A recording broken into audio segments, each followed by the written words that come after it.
Hey, Eric, Arthur. How are you doing? Never better. Mike. Don't forget the mic. Yeah. We are broadcasting. Oh, yeah. We're on the internet. I know. Sorry about that. How are you doing? I've never been better. How are you guys doing? Yeah. Excellent. How do you guys like Labin so far? For now, it's been pretty amazing ride. You know, we didn't quite visit the city yet, but maybe today we'll have the chance to do so. Yeah. The entire Old Town tour takes about 7 minutes. 7 minutes, yeah. So we'll have the time. We'll have the time. So you guys were talking about the design thinking today. Okay, how's the current status of the design thinking today? What's going on in the world? Sure. Actually, it wasn't properly about design thinking. I mean, just in general, but we just wanted to go through our process and how we bring emotion into our design, basically from different steps. Like, and we tell the story with that Arthur did over some case studies, and we just like go through a discovery phase, like a define phase, and then a deliver phase, because at the end we have to provide a website, right? Right. So, and yeah. Yeah, basically from brief to delivery. Like from brief to delivery, and you just like follow the workflow that we had from brief to delivery. Yeah. Okay, cool. And what's the secret of the success? The secret sauce, you mean? Okay, yeah, I know if you tell me you have to kill me, that's all fine and dandy. No. However, how do you guys work with your clients? How does this process then go? Yeah. So actually, we came for that, to explain how we just like collaborate with clients and sometimes we guide them to like emotional experiences. So you asked a question about how are we doing, what's the process to get there? And it starts with basically with a discovery phase where we have a very like a bundle of workshop in a way. So it can be like from IT, because as you've seen at Immersive Garden, we are very advanced in technology. So sometimes we have to double check if the infrastructure is robust enough. If not, how we can figure this out. Right. But it can also be from strategy, you know, like to have a kind of branding process to understand exactly who you are, what we do, and why do you call us, and why it resonates with your brand. And then we're going deeper and deeper to create a brief that then we can share with the creative team. So that basically is the beginning of the workshop, the discovery phase. And then we have an iteration, a conceptual phase, and we provide a concept, and let's say 99% of the time, clients are amazed. They're just like, wow, we didn't visualize what we explain like this, but wow, that's very lovely, and it resonates a lot. It makes a lot of sense in it. And then we're going through a first art direction iteration. Right? Yeah, and on that part, like you were asking, like what's the secret of this is to be very strict in terms of rules. We have some rules that we have to stick with during the design process. We have to always challenge ourselves, challenge what is expected from us. We always have to be designly accurate and innovative at the same time, and we always want to have motion design and design that always serve a purpose. We don't do anything freely. If you put that text with that size, you have to justify it to the client, right? So yeah. So sorry for the interrupt. Yeah. You literally said we aim to provide flawless and immersive experiences that foster emotional connections. Now, there are a lot of emotional connections here at play, both when we discuss your relationship with the client and client relationship with their end users, right? Yeah. So it's within the process that you are focusing exactly on that, right? Exactly. And this is a very difficult thing to do, to put in place, because you have, for example, your client that has expectation, but you also have his audience that has probably different expectations, and we have our own expectations. So this is a triangle, you know, and we have to find the right spot in the middle so everything comes out together. And this is a difficult process, but this is so the most beautiful job in the world. Like for example, I love working at Immersive Garden. Like it's a blast. Yeah, someone once said, I can't remember now. If you do what you love, you don't need to go to work, or you don't work a day. Or Yeah. That's about it. Okay, so it's effectively it's all about the chemistry when it boils it down. And what about the relationship then? You know, the classic marketing funnel, awareness, interest, desire, action, or tofu, mofu, bofu, or see, think, do, care. How do they call it now? Yeah, it's always this last iteration phase, the advocacy, when someone is evangelist of you guys actually. How do the long-term relationship work? Is it similar like in marriage, or? Yeah, I mean, actually, so when initially they are coming, they are already convinced about the level of expertise we can reach for a project. So, and as I mentioned, when we arrive and we start the first iteration, they are already in love because of the very good comprehension that we have based on the workshop we did already. And then everything is super seamless, but for one single reason. By the end of the discovery process, we define everything. So we define the concept, we define the art direction, we define the motion principles, we define like some R&D developments if necessary. So at the end of the first step, the clients actually see exactly what's going to be at the end of the pipeline. Right. And there is no compromise in between this specific milestone and the deliver. And then when we are going through the other phase, which is the definition, we are going through all the design, all the pages, everything, and then we are going over the development phase. And then by the end, nothing change.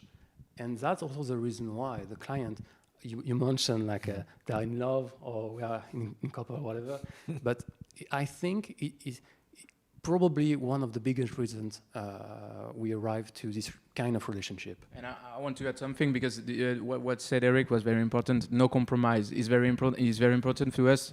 When we draft an idea to the client, we want to make sure he is choosing one of our ideas, and we stick to that until the end. So we don't have any back and forth, and that is very time consuming, etc. So we stick by something at the start of the project, and we just stick to it until the end, like basically. So right. So once the strategy is established, we go through that. Yep. Yes. Yeah. Definitely. Great, guys. Thank you very much. It was a blast. You're welcome, man. One final question. Yeah. Why should anyone attend Digital Labin conference? Oh, because I mean, like the ambience is really nice. People are really nice. The staff is so cool. Yeah. You just grab me some beer when I asked, like, what else? Like, what else I could offer? And the weather is beautiful. The city is beautiful. Like, everything was great, man. Everything was great. Yeah. Well, thank you guys very much. Thank you. Thank you for your time. See you later. See you. Ciao.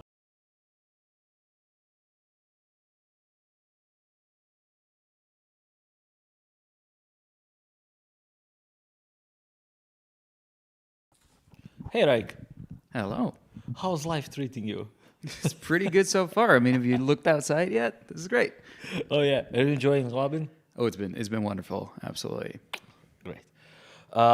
Thank you for your time. So the topic of your presentation is loading strategies in web applications. That's right. As we all know, every application has to load some kind of a data. So what are the biggest challenges that you see on the field that your clients are facing? That is a great question. I think generally speaking, the biggest challenge is that everything is data and there is a lot of it, and people just don't really know when and where to use it or how to manage any of that stuff. So now you're dealing with, what do I actually need to run my app? How do people interact with it? When do I get it? Et cetera, et cetera. Okay. And how do you guys then tackle this challenge? Together with the client, of course. Right. Well, first thing, we do a little course now here in these 30-minute sessions to explain how to do it properly. And secondly, with Directus itself, we make it possible to really manage that data and then use it elsewhere through backend services like APIs to help, orchestrate the data uses and where it goes and where it comes from. Okay. So there's a need of an architect, basically, that Right. combines everything. Yeah. Okay. Cool. And what do you think that sometimes when it comes to technology, we are all maybe overcomplicating things. Both clients, architects, third-party consultants such as myself, we always make a mess. Keeps us in business, right? Yeah, keeps us all in business, yeah, which is the most important thing. How do you guys tackle that? Because I'm definitely sure that client also has, as mentioned, their own service providers, their own system architects, their own ITD, in-house and outsourced departments. How does then the collaboration work? That's the main question. Yeah, I mean, within the context of Directus specifically, we really try to make the tooling flexible enough for the technical staff to be able to configure things the way they need it for their use case specifically. Okay. But then also make sure that the studio environment that is then generated from that configuration is really as sort of low no-code-ish as possible and really as non-technical as possible, right? So we really try to help the technical audience configure it in a way that really fits their business needs, but then at the same time, it creates something that they can hand off to their non-technical users so they can use it as well. I see. And talk about the non-tech people. It's basically like a CMS, right? In the backend, which, for example, marketing or sales admin can log in and they can upload the system. Okay. What about when it comes to bugs? Because, To bugs? Yeah, they are. You always have. You always have it. I mean, it's like, Of course. it will be utopia if we say that. And again, we'd all be out of business. That's not good too. Exactly, we will all be out of business. Yeah, so I mean, for Directus itself, because we run the whole project, the whole company, really in a very open source mindset, we have a public bug tracker. So anybody on the internet can just publish a bug report, tell us what's wrong, how did they get there, what is happening. And in that same vein, people can also fix those bugs themselves, which is, of course, the fastest way to get anything fixed is to just do it yourself. And other than that, we have a fairly strictly defined process around how do we define the priorities, how do we measure which of these bugs affect the most amount of people, and then prioritize accordingly. But it's a very public process for that. Oh, wow. So you guys are effectively building communities here. That's right. Yeah. Big one too. Yeah. Okay. Thumbs up for that. Really like it. Really like it. Yeah. Okay. So where do you see the dev world in the next few years? Let's say in 1 year and in 3 years. Oh, that's $1 million question, isn't it? Well, let's see if the internet still exists in 3 years. No, I'm kidding. I think that the tooling, especially, around, of course, you cannot answer this question without mentioning any sort of generative AI because it is 2024.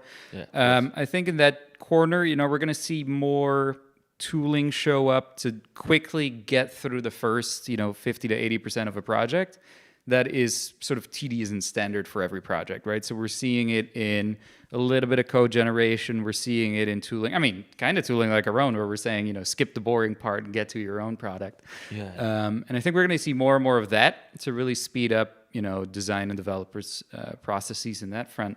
In 3 years, it's a very, very good question. I have hopes and dreams that may or may not be realistic. I am hoping to see that we're going to get back to a little bit more of a democratized internet, whereas, we had Web 2.0 and everything was really centralized in these big players, and you see some of these big players now close down a little bit more, like with Reddit now having a deal with Google, for example. Yep. So I'm really hoping that we're going to get back to a little bit more of the indie web of old, where it's just individuals running their own servers, like on Mastodon, for example, in the Fediverse. So just really own your own data and own your own content and then distribute it in a standardized way, right? I really hope that we can get back to that. It probably won't be a 3-year thing, but just in general, that really feels like the most solid way to just have an internet for the long term, rather than have 3 major companies own the whole thing and control it. Okay. Very, very interesting point of view. Now let's put our user hat. How will all of those changes affect the users, in not just interfaces, but the entire usage of the apps? Will they be more efficient, more reliable, more secure, and stuff? Another $1 million question. Yeah, I mean, it's funny if you think about it that way, because Yes, by nature of technology and innovation, it's going to be faster, better, stronger, all of those things, cheaper, hopefully. At the same time, there's always a fun sort of time as a flat circle thing too, where by making it more powerful, you make it more complicated sometimes, or you make it more power inefficient, like if we're looking at energy usage and that kind of thing. So I think we're going to have a continuous, innovation cycle like we've had for decades in this field. But at the same time, it is sometimes easy to forget to just focus on the basics first instead of, go too deep in the deep end for just innovation for the sake of innovation. Right. Simplicity is key. Right. Great. It was a pleasure. One final one. One more. Why should anyone attend Digital Labin conference? Well, like we said at the beginning, well, first of all, look outside. I think that is an important reason. I mean, the other reason, of course, you got 3 amazing tracks. There's a little bit for everybody to enjoy. I think we got some great speakers too. Right, myself included. Yeah, of course. I think, everything else. It's a lovely place for a conference. It's a lovely reason to go visit a place you otherwise might not. I think that's an important part of it too. And other than that, the hospitality and everything has been fantastic. Great stuff. Rijk, thanks a lot. No problem. Thank you.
Differences, diversity, and all of that. So data is one factor which kind of brings everything into perspective.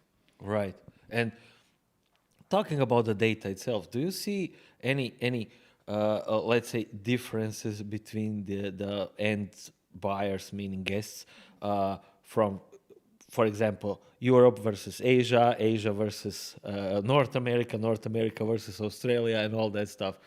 Yeah. Yes, of course, because there are different, of course, preferences, and data also helps drive these customer preferences. Because once we have data, you will exactly know how you said, like what are the preferences of people in Europe, or what are the preferences of people from India, how much do they want to spend on a trip. And that way you can provide more preferred, like kind of customized options to them. And that eventually will increase like the brand loyalty, that will help the company grow, and eventually that will help get more people from the competitors, because you're curating for this particular audience based on their preferences, and eventually that leads to revenue and growth for the company. Right. And now, again, one question that a lot of people are wondering, such as myself. Do you guys at Booking.com have psychologists in your team? Psychologist. I think that's like that's a product manager job. I don't know how many people from my team are listening to this, but as a product manager, you have to kind of bridge the gap between the UX and the engineers and your other stakeholders across different verticals, departments. So a lot of the time, like it's either a product or a program or a project manager who acts as kind of bridging this gap and being a psychologist. So no, not an official paper, but if someone is giving out for free without me having to take the courses, I will take the title of being a psychologist. So, okay, it's fair enough to say that you wear many hats. Yeah. That's okay. Right. And let's leave it as that. Okay, cool.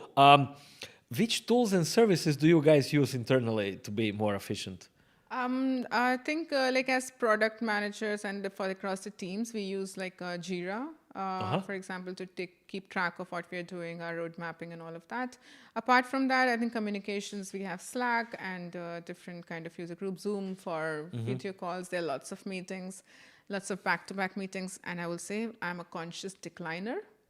Oh, Yes. So yeah, if I thumbs have up for that. Yeah, I decline meetings left, right, and center because so it's my focus time. Otherwise, you go from one meeting to another. Anyway, I digress. Point being, the tool was Zoom. Yeah, that's your that's like your primary tool. Okay, but funny that you have mentioned you are declining that because we all live in a crazy world. We are all overloaded with information, and there are a lot of meetings that could have been an email, a lot of emails that could have been chat messages. Yeah, just wanted to point out. Not sure if you know this fun fact. Slack was actually has actually started as an internal chatting software, like sending out chat messages for gamers. The gamers that have played the game called Glitch. And that's why Slack is called son of a glitch. I did not know that. I have to definitely look it up. Yeah. And I'll see how many people in my team. That's going to be my Monday icebreaker question. Like, guys, what's the son of a glitch? Yeah. And then, let's chat about it. Cool. As a product manager, as you have mentioned, you have to work with a lot of stakeholders, a lot of different teams, different team members. You are actually in between everyone and everything, like a center place when it comes to product management, obviously. Yeah. So, what is your relationship with the commercial teams?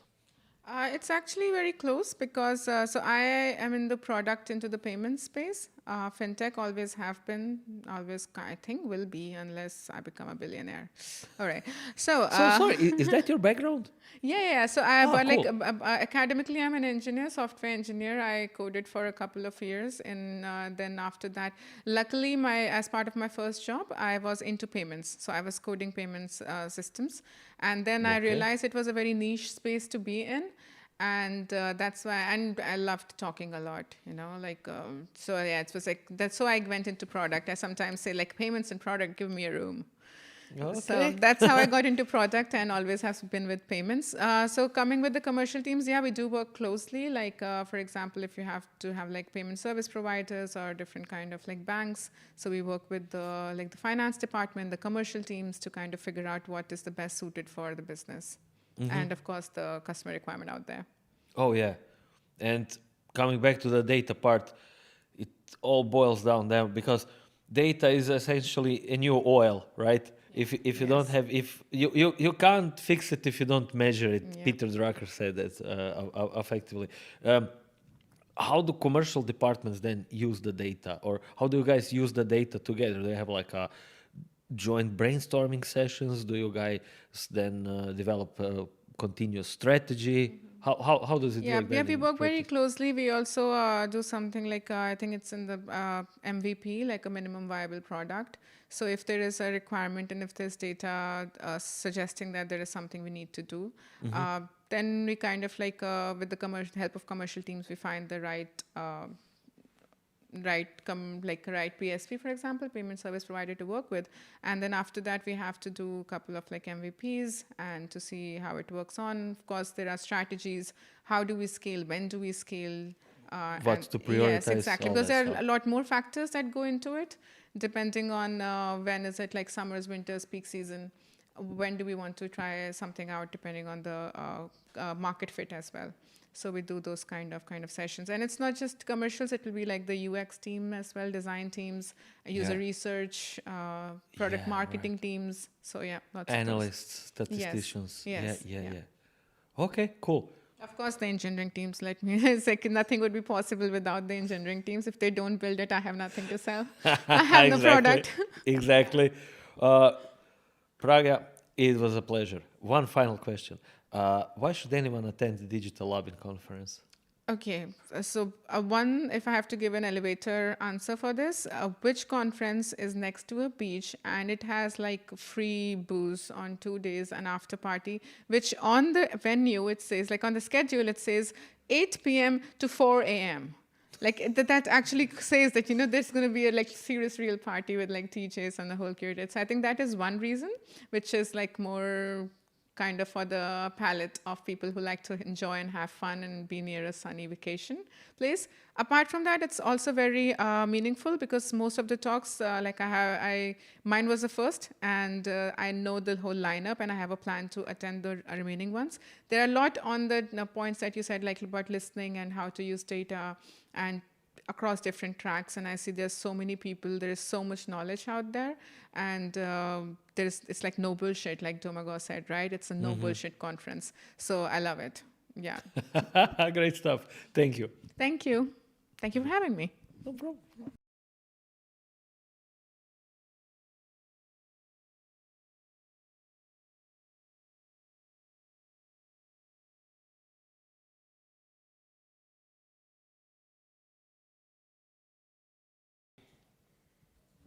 Hey, Filippo. Hey, Camilla. Hi. How's life?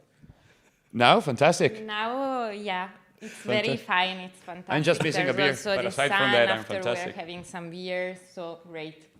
Okay. Already done. Great to hear We're that. seaside. What's better than being seaside? I mean, Oh, yeah. And next to the seaside, you held a presentation titled Beyond the Blur Towards New Digital Landscapes. So, how do we get beyond the blur?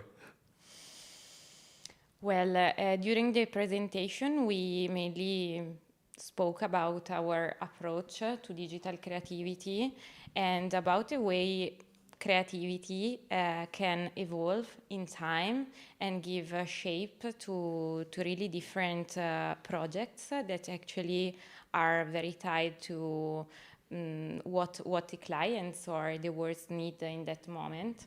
And so that's what we explained basically. yeah. I mean, the blur is like a visualization, pretty much, of the fog that clients have in their mind. You know, clients.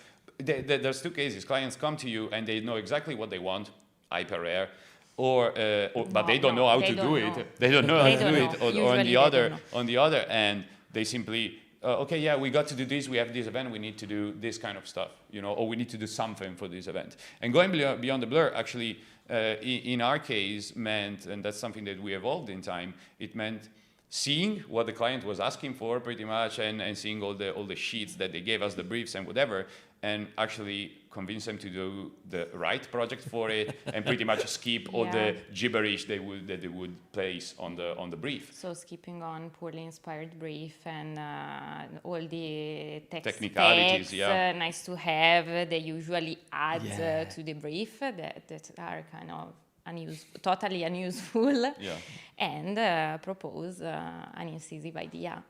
So it's like they see you as Harry Potters. You guys have a magic stick, and you will come with your magic stick, and boom! It's a bit like that. In truth, I want more so in the beginning. Now sometimes they do see us as that, but in the beginning it was more like they reached out and they didn't know how much we could achieve, and then we made them aware that we were actually wizards. In a way, okay, because I think the beauty, and I think it will be shared by all the podcasters you're going to meet today, pretty much, is that people don't know what they can do. People don't know what digital can achieve, even though we are surrounded by it with smartphones and everything. They still don't know. So our role is to take them beyond the steps that they know. Yeah, and then work closely together with them to establish the strategy, then to execute the strategy. Exactly. Yeah, okay, cool. Effectively, you are constantly educating them. You are constantly educating the market. Do you guys like it? Well, it's a difficult job, but someone has to do it pretty much. Exactly. No, I mean, the intention, of course, is not to constantly educate, but of course, we know, luckily, we have this very bold creativity and very strong vision of digital and how it should be. And so it's the simple coming out with those projects that seems in a sense to educate, but in reality is just us working and thinking, following also the evolution of technology. Yeah, I think education is quite, it's not cost effective if you don't have like clients you stick with for a long time, you know. And so I think that it's more so in the beginning of any new project with a new partner that we work with, that you have to take that part and educate them and let them understand what you do, how you do it, and what can be done. But from there, I think it's mostly smooth sailing, thankfully. Yeah, got it. And you guys won a lot of awards, a lot of recognition in the past decade. Congrats on all of them. What can I say? Thank you so No much. problem. So, what's your secret? Is it love? Is it hard work? Is it combination of both? No, this question makes me laugh a lot because it makes me think that the reason why behind the prizes, the recognition, is that we are and we were and still be completely crazy. In the sense that the first time we went to awards in 2015, the agency was composed by me, Enea, which is our other co-founder, and our dog, actually. And when we were, so we were actually no one. We had a beautiful name because Adoratorio. Yeah, that sticks with people once they learn it. Yeah, but It we does, were doesn't no it? one. And we simply decided in that moment that we wanted to be on stage and win prizes. And so and I think, we found a way to do it. You use the right word because it's a bit crazy. It's a bit we were discussing it last night, pretty much as well with Bruno, who I think will join you later. Yeah. And we just said there are things that we can only achieve because of the nature of our studio and how it was brought up and being independent. Okay, that. And in, let's say, investments that you do that maybe will not give yield for 2 years, or you just simply see the dream that in time that will give yield. Okay, and that's, I think, what brought us to be thankfully recognized as well as awarded at times. When I think the key to that is in truth quite simple but very difficult to apply, and it's when you get to where you think you're done, you actually keep going. It makes no business sense on the ground level, right? But in the end, that's what makes you do work you're proud of, and if you're proud of something, probably other people will recognize that value, you know? Yeah, but look, before I started working in consultancy, I was obviously working in various companies, and I had two scenarios, or three even, in my career when my boss literally told me, we need to have an award-winning website. So if you have people that strive for that height, you will win. It will be a byproduct. I mean, I think we never built a website to win something. Yeah, we built a website that was up to our standards and to the standards of the client, which is generally very different. I think that's probably the best answer. You get to award-winning projects when your standard is far higher than what the client is expecting or wants. You know, when you're actually shooting for your standard and not that of the client. Respecting it, of course, but going over it, that's when you get the and also when you're this topic of the standards is interesting in the sense that it also applies to considering that you gain success, in my opinion, when your standards are higher, but really higher than you actually are and your actual capabilities. Yeah. Because this is also another thing we always did. I remember Andrea, the first website we built together. With Andrew. Which 8 years we were together. And usually we continue projecting and thinking projects that we weren't sure we could actually do. But we decided we wanted to find a way to do them and to bring them to life, and it's the same thing we do today. Cool. Yeah. Where are you guys based? Where are you from? In Brescia, which is somewhere in Italy. Somewhere in Italy, in the north north of we know Italy. where Brescia Yeah. is. I mean, come on, we know where Brescia is. Yeah. A lot of good We're volleyball growing the players recognition came for from Brescia, Brescia. Yeah. Yeah. Was it Samuele Papi that's from Brescia? I have to. Oh, I mean, we're 5 at the conference, but I think there are quite a few Italians this time around. I Yeah. think like the demographic here is Croatians, Italians, and then like states and other other countries in Europe. But yeah, So, being in Brescia, what does it mean to be an independent studio? Well, we talk about us in this way because we've seen basically a lot of friends and agencies that have been acquired banally from great groups. And the sad thing is that when they got acquired, they stopped being true to themselves. Yeah. And They almost, lost their soul. yeah, and they almost disappeared, and they began doing projects for money and not for passion, not for love. passion and money. Yeah, yeah. No, I know money are important, and I like them very much, and you know, and you too. So Every project becomes an Excel spreadsheet. That's what we try No. to avoid. That's No. what we try to avoid for the longest time. It's not true. And I Bravo. think Camilla was saying the most important thing. When you shoot for something more, okay, and when we were just saying before, we invest in a way on things like new, either new technologies or new ventures in a way. When you started investing in interactive technologies and interactive and generative art, or when we even invested initially in 3D many years ago, it wasn't, the demand, let's say, wasn't really there because we weren't known for that, you know. And you can take those gambles in a way, even though you are certain that they will pull off as an entrepreneur, as a creative director or whatever, you can only take those if you make the choices, okay? If you're actually, and that's the importance of being independent, I think, you can sacrifice a bit of the profits or a lot of the profit or a lot Exactly. to go To the mile, maintain you know, and to go the and extra be- mile. And to be yourself, which has no price. Yeah. I think the core of being independent is just that we do our jobs, and of course we want to live well and Yeah. make Yes. everyone that Yeah. works for us Of live course, well. everyone wants. But at the same time, we want our what is actually our job at the end of the day to be rewarding, to make us feel and dream something that is not just I'm going to stay at the office from 9 to 5 and then go back home. Great stuff, guys. And bravo once again. One final question before we kick off. Why should anyone attend Digital Labin conference? Well, the place and the company are extremely fine for first.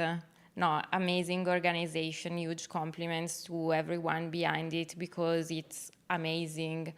And also the lineups, in particular, of course, I'm interested in the design one, but the devs, the guys here with us, also told me that even the dev stage is great, great insights, great talks, and also great new people we didn't know before coming here. And so, yeah. It's absolutely a place in which I'd like to turn back next year. Yeah, it's so and unique. Everyone should. It's so unique it's the way people greet you, where we're staying, Labin specifically. It's just we are used to go to conferences and to speak at conferences, etc. But I can say this truly like in a place of its own. It's like completely different from what we're used to. So it's. We also very refreshing. felt, very welcomed, I think. Yeah. And that's truly unique in the sense that we didn't know you before coming here, but the welcoming was surprising. Yeah. Cool. Thank you, Digital Labin. Thank you so much. That was a great closing. Ragazzi, molto grazie. Grazie a te e grazie a voi. tutti. Grazie.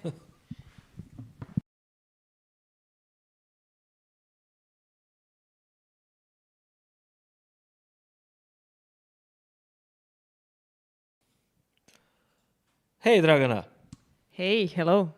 So, are you enjoying yourself here at Digital Labin? Yes, it's great. Weather is great. People are smiling. Everything is great. Coffee, so speakers. And your presentation also. which is titled Emotional Intelligence in the Age of AI. Yes, So what's exactly. What's the current status of that? Well, I just finished my talk, so yeah, it was interesting. I've shared with people because I'm coming from the project management area, so I'm working as a delivery manager, and I've been working with people ever since. And this AI boom of, in the past year, which has been seen, of course. So it started, making me question myself. So are we going to be replaced by machines, So, and do I still need to work on my empathy and my personal stuff, So I've talked about the importance of having the emotional intelligence, building it, but in the era where we are all using all the AI solutions and all the AI tools which are helping us do our jobs. So it was interesting. I've shared my experience. People asked some of their concerns, commented their experience as well. So it was good conversation and presentation we had. Ah, cool. So it was interactive one. Yeah. Great. Can you share us your secret? Which AI tools do you use personally? Well, I use some tools which are making my life easier. So sometimes you're not having enough time to summarize meeting minutes, notes after some of the meetings, or you're trying to find something very quickly from some of the documents or documentation you're having from projects. So if you'd ask me, then I would maybe highlight two next to the ChatGPT, of course, which we are all using on a daily basis. So it's a standard, Yeah. There are these tools. There's a transcriptor, which transfers these audio and video files into a text. So this one is very useful when you're not having time, for example, to write the meeting minutes or some project documentation or something. You can upload the video or audio file. Right. And, for example, there's this tool which...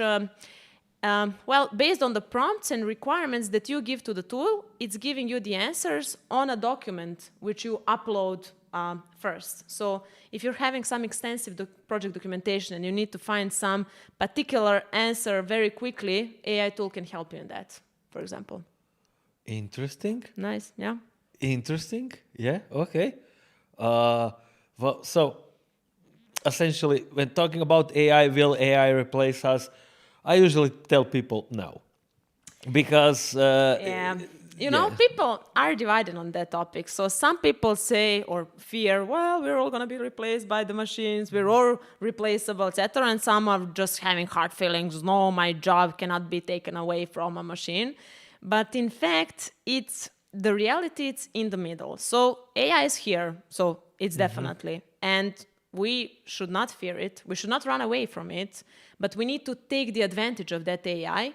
But on the other side, never forget that we're working with people. So, I'm sitting here now with you, and I need to be emotional intelligence to exactly. Lead some kind of conversation with you. So if you'd ask me, it's balance between these two. So that's the future we are facing towards. Well, talking about the business perspective, I don't think that there has been a single venture capital or funding or any kind of budgeting part for any company or like any investment if they do not use AI. It's a crazy world. Now, when we talk about the AI companies, I mean, if you have a technology company, any kind of technology company, digital marketing agencies, service providers, cloud providers, IT companies in a nutshell, when they implement AI with their own existing businesses, you know that it will work because they have manpower, they have processes, they have delivery established in place.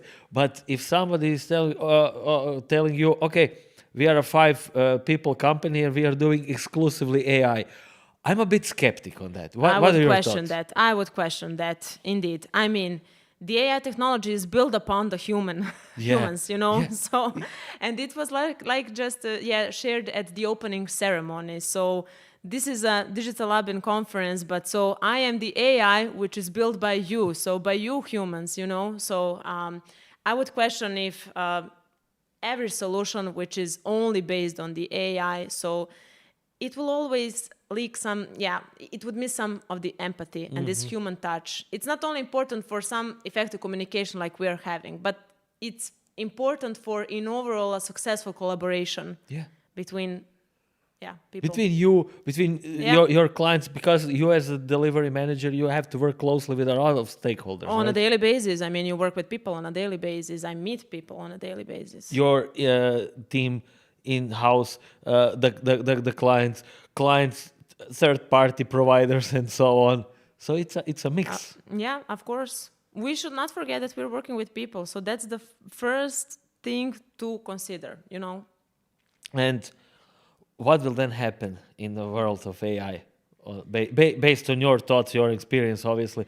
Let's say in 1 year and in 3 years. Well, already the past year was seen as a continued update of any of the tools for improving the effectiveness of our work. So in the upcoming year, it's going to be even more. But in 3 to 5 years, definitely majority of the work that we are doing is going to be changed, because I would say that at least 80% of some tasks, which can be some repetitive tasks, which can be completely automated by the AI, they are going to become replaced by the AI. But that doesn't mean that other 20% of the work, or even more, that we've worked on will be just 20% of the work. No, it will just make us free up some of the time to focus on more strategic aspects of the role we are in. So to build this executive mindset and focus our energy on different stuff, you know?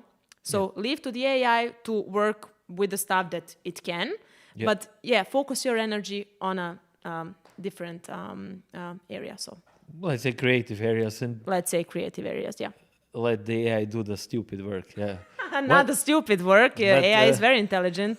Don't. But we have to be, you know, like humanly intelligent when using artificial intelligence. Of course. I mean, AI is saving you a lot of time. So in a very short period of time, it can give you meaningful and helpful information from a lot of resources. So something that would take you I don't know, 3 to 4 hours to investigate or to find something, to do a benchmark analysis, AI could give you in just a few seconds. You know how ChatGPT is working, you know? Of course. And that's because, the algorithms are learned and trained to work in that manner. So to look in all kinds of resources, collect the information, so process it and deliver it to you, you know? Yeah, and it will be very interesting to see when it gets better, obviously, with the search as well. ChatGPT or OpenAI is connected with Microsoft Bing. Now Google is working on their Gemini, teaching it based on all of the Reddit comments and so on. So that's going to be very interesting to see in future as well. It's an interesting time to come. Definitely. Yeah. How will this affect your work, what do you think, as a delivery manager?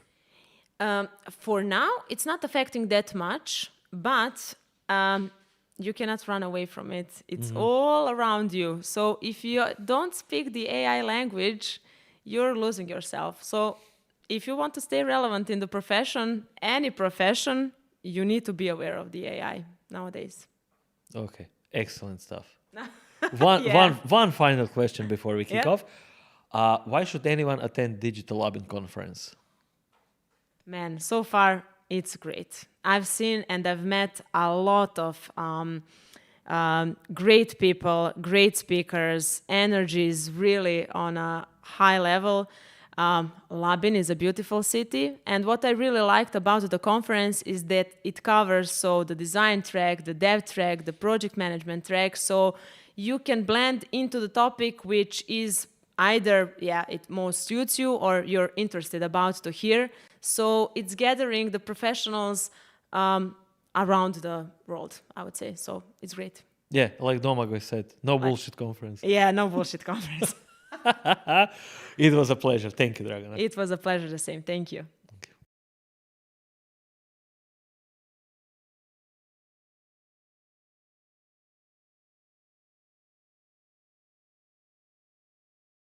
So, Jonas and Steffen, so your company is called Studio 28K. That's right. What does it mean? Well, our name stems from the notion that the average human life is about 28,000 days long. And so when we started the studio, we dedicated it to that notion because we wanted to design brands and experiences and products that would make a difference within that amount of time you have, in being memorable, doing something to your life, but also in designing a company where your time at work is spent meaningfully, because most of your life is spent sleeping and working. Exactly. You know what first came to my mind when I looked at your website a couple of days ago? That you are filtering your clients with your website. Because if someone doesn't get it, they don't get you, they don't get your sense of humor, they won't even bother you. Yeah, no, it's true. Pretty cool stuff. Yeah. And your presentation was actually also about the numbers.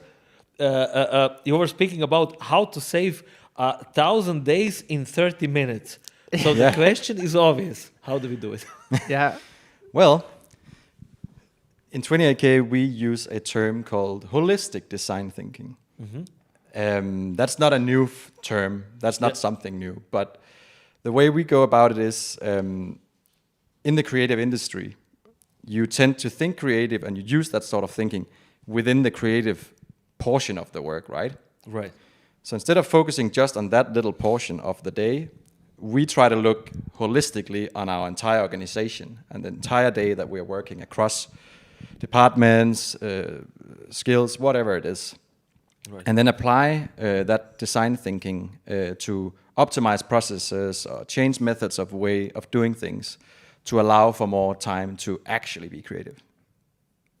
Interesting. So, yeah, but we all know time is money, right? Mm-hmm. So if we are saving time, we are effectively saving money. That's cool. Can we elaborate more a bit about the holistic design thinking? Mm-hmm. Yeah. So it's effectively working with multiple stakeholders, right, on multiple projects, tasks given in a certain period for the project to be done in time. Yeah, and then saving time as well. How does it look like in reality? I mean, it sounds cool, but does it work in reality? I think it does. It will all depend on one's organization, of course. They all differ. But for us specifically, we've developed multiple methods we use to try and spend as much time being creative as possible. So one way we do it is that we actually don't do client presentations and decks. We stopped doing them. We just share our process openly. So a little bit like, if you go to a really nice restaurant, the kitchen is open. You can see what the chef is doing. And we kind of do the same. So we just show gradually, and sometimes every day, we send people a video, say, hey, this is what's happening today. And we like this, and we think this is smart. This we tried. We didn't like it. It didn't work. Things like that. So when we meet with our clients, it's not about presenting and selling the idea. We've spent the whole week doing that. It's about talking about what do you think works? What do you think we should leave on the floor? And where do we move forward from there? And I would say, like, clients, when we then have the meeting with them once a week, like you normally have, they have so much context to what has happened. They have already seen tons of ideas that didn't work out, so they understand that there's been a lot of thinking going into the direction that we are proposing. So the meeting becomes less about the big reveal, less about them being blown away by the visuals we can create. It's actually more about, we have these problems that need solving. Oh, these are the areas. What direction do you think we should go on here? And it becomes more collaborative. We solve things together. And they have so much context that there's nothing that surprises them in the moment. So it's about taking action. It's about making decisions. And what are the next steps from here? So it's a way more collaborative way of being with clients. Yeah. And in our experience, it tends to work. I think they do feel part of the creations themselves. Also because they can adjust things on the go. If you see something Tuesday, you're like, that doesn't feel right. Then you just say it, and then cool, then we'll fix it. So by the time it's later this week, we'll already be in a better spot. Versus meeting, presenting, say, well, I love this, but this and this and that, I'm not sure. And then, okay, now we got to do another week. So that's one way we've done it. So effectively, when you start, you go hand in hand, like Domagoj said at the opening of the conference. It's a no bullshit conference. Yeah. So you guys have no bullshit policy with your clients. Pretty Absolutely. much, yeah. Great stuff. That works, as you have just now mentioned, when you start. What about building relationships then? I'm sure that you guys have clients with whom you are working for many years, have done many projects. Yeah, how does this client relationship stuff then works? This technique we spoke about specifically, I think benefits it because rather than showing up and review and we sit there and it's all proper, it becomes much more casual. Yeah. You get way more of your mannerisms in. They see way more what's inside of your head. Yeah. And so you just get to know and collaborate with these people better over time because you don't have this fictional wall between you. That traditionally would be built up saying, okay, you're the client, we are over here, and things like that. Mm-hmm. So it kind of reminds me of my work. I'm a digital marketing consultant, and a bunch of the clients said, look, we see you as a not outsourced guy, but actually a team member. Yeah. Mm-hmm. So yeah, it's way more like that. Yeah, so Absolutely. it's all about the relationship and chemistry. Yeah. Where you guys where are you coming from? Where are you based? We are both from Denmark. I live in Denmark. I live in Copenhagen. Steffen lives in Toronto. We worked for a lot of years in New York together. Mm-hmm. Okay, and so that's why he's stuck around, but moved up north to another company. Yeah, because I actually wanted to ask you guys a provocative question. Okay. I wanted to ask you guys. Okay, but Danish people they are not famous on being creative. It's like. For example, Italians are creative, you know. Mm-hmm. Yeah, you are up to the point, guys. But okay, if you have lived in New York, then you have ruined it. There you go. No, seriously. Now, living in New York is challenging. Working in New York is challenging. It's a completely different world, completely different jungle out there. Mm-hmm. How do you see the differences?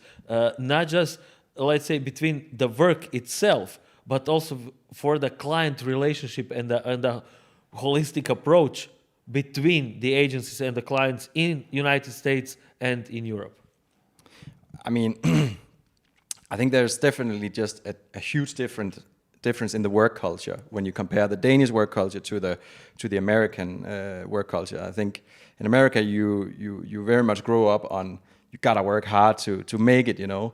In Denmark, you just work so that you can provide and be with your family. It's all the life is about the family outside of work. So work is just something you have to do. Mm-hmm. So, I mean, if you told an American the most Danes leave work at 4 p.m. in the afternoon, they would be like, "That's crazy. I've maybe just finished my lunch at that time." You know, like we used to work crazy hours in New York, and I think when you're a young person that may not have so many commitments in life, that's okay. Yeah. That pushes your skills, you learn a lot of stuff, but there's also a chance for burning out from that, right? And some people absolutely do. Where I think in Denmark, it's way more sticking to the 9 to 5 sort of schedule, for sure. Great, and you also have probably the best beer in the world. Yeah, not to forget. Right, not perhaps to forget. Probably the best. Probably, Yeah. Yeah. In Croatia, you know, us being we are a formal socialist country, so we are more on the American side of things, and clients are afraid.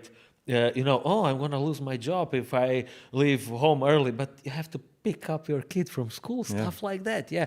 How do you then work with such clients? Because you are not exclusively a Danish company, you're a worldwide company. I mean, I think we use time zones very well. Mm-hmm. Time zones can be a challenge for, I think, many organizations, but we use them to our benefit. Because there's a 6-hour time difference. So by the time I wake up and I get online, which I do pretty early, Jonas has already done all kinds of stuff. And that's the time we collaborate, right? Very, very important hours. But after that, then I take over. And so that means if we have clients in California, that's 9 hours from Denmark. That's creative. Exactly. That's an late afternoon for me before I close off. For Jonas, it would be middle in the evening, super tired, right? Like, not a good time to take a meeting. And then by the time the day is done in North America, then we do again a lot of videos. You'd think we'd be on TikTok, we're not, but a lot of little videos. Send them back, so when Jonas wakes up in the morning, he knows everything I did and what I thought of it, versus giving a Slack update on email or the traditional methods. And that way, we're actually able to like move forward almost 24/7. Oh, wow. Which tools do you use then?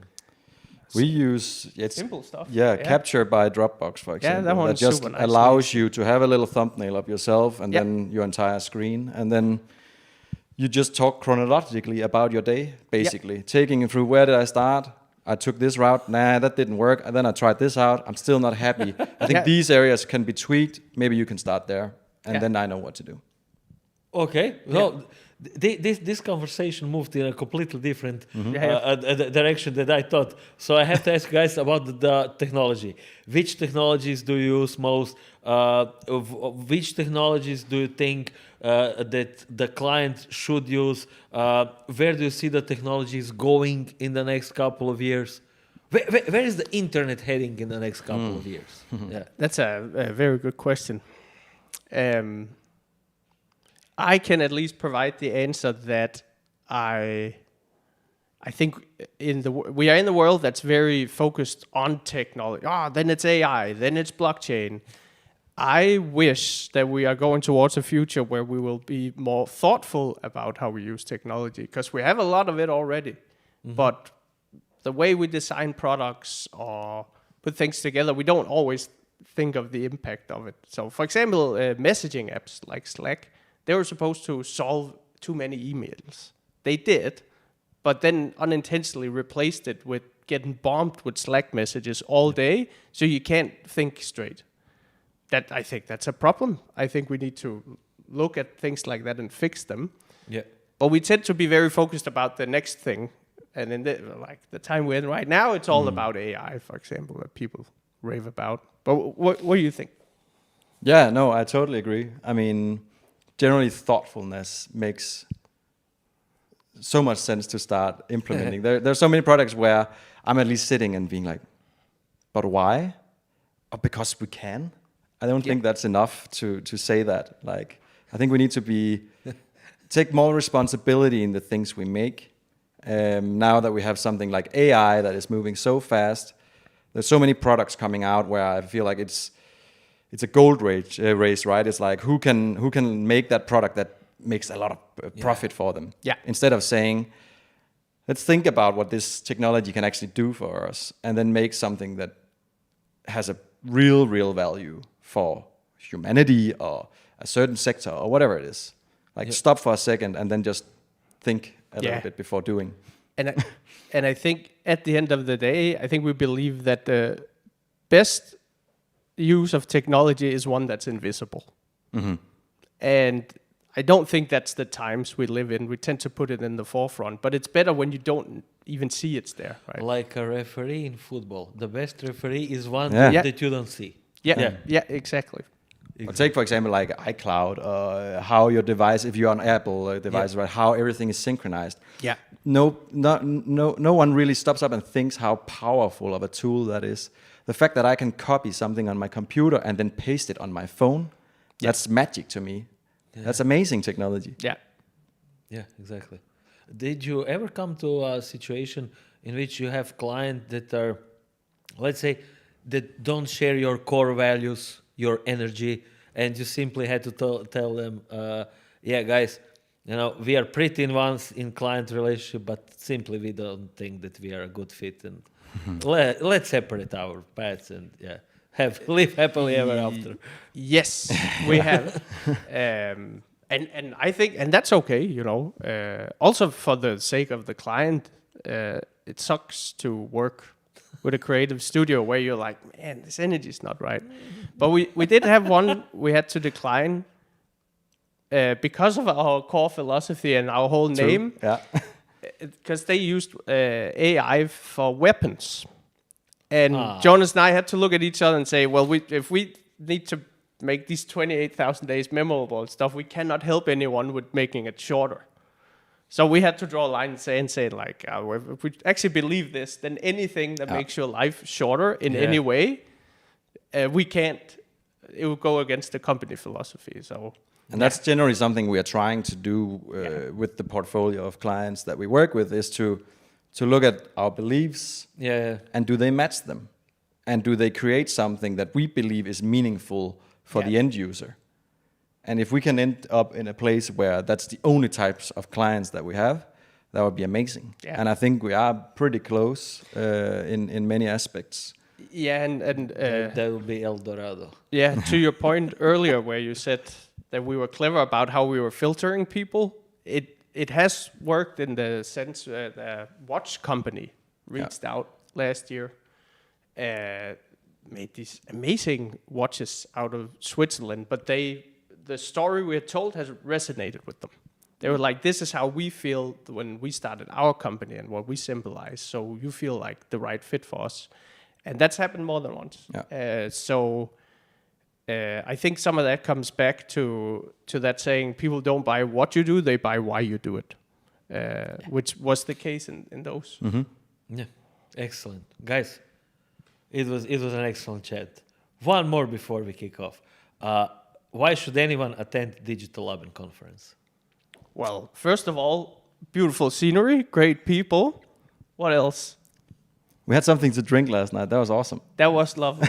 It was not rakia. It was something else. It was grappa probably. Yes, yeah, it was. Yes, it was grappa. Yeah, a local kind. Yeah. The almond one, excellent. Yeah. I think the whole event has been very smoothly a smooth experience for us. Like it seems everything is so tightly run, and we enjoy that, where everything is going as planned. So good talks as well. Absolutely, good people. Yeah, compliments to the creators. Yeah, thank you guys. Thank you. Appreciate it. See you later. Bye.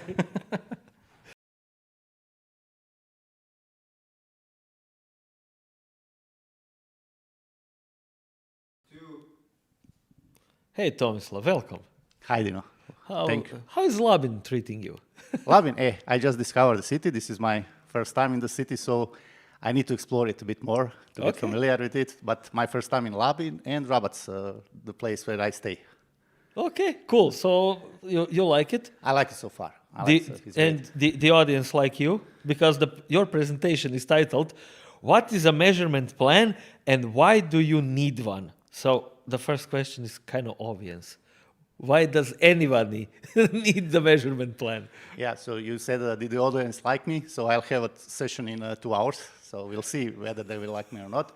But regarding the topic, what is the measurement plan and why do you need one? Today's world, there is a lot of things that one individual must know when building any web project, especially the e-commerce project that we are developing. And the question, what is the purpose of any feature or component when you're building the store is, very often unclear, because I have a feeling that something is success, you have a feeling something is a success, client has a feeling that something is successful, and measurement plan is the approach that kind of makes this alignment so that every stakeholder, including the project team, is very aware how will the success of the feature, of the component, of the interface be actually measured.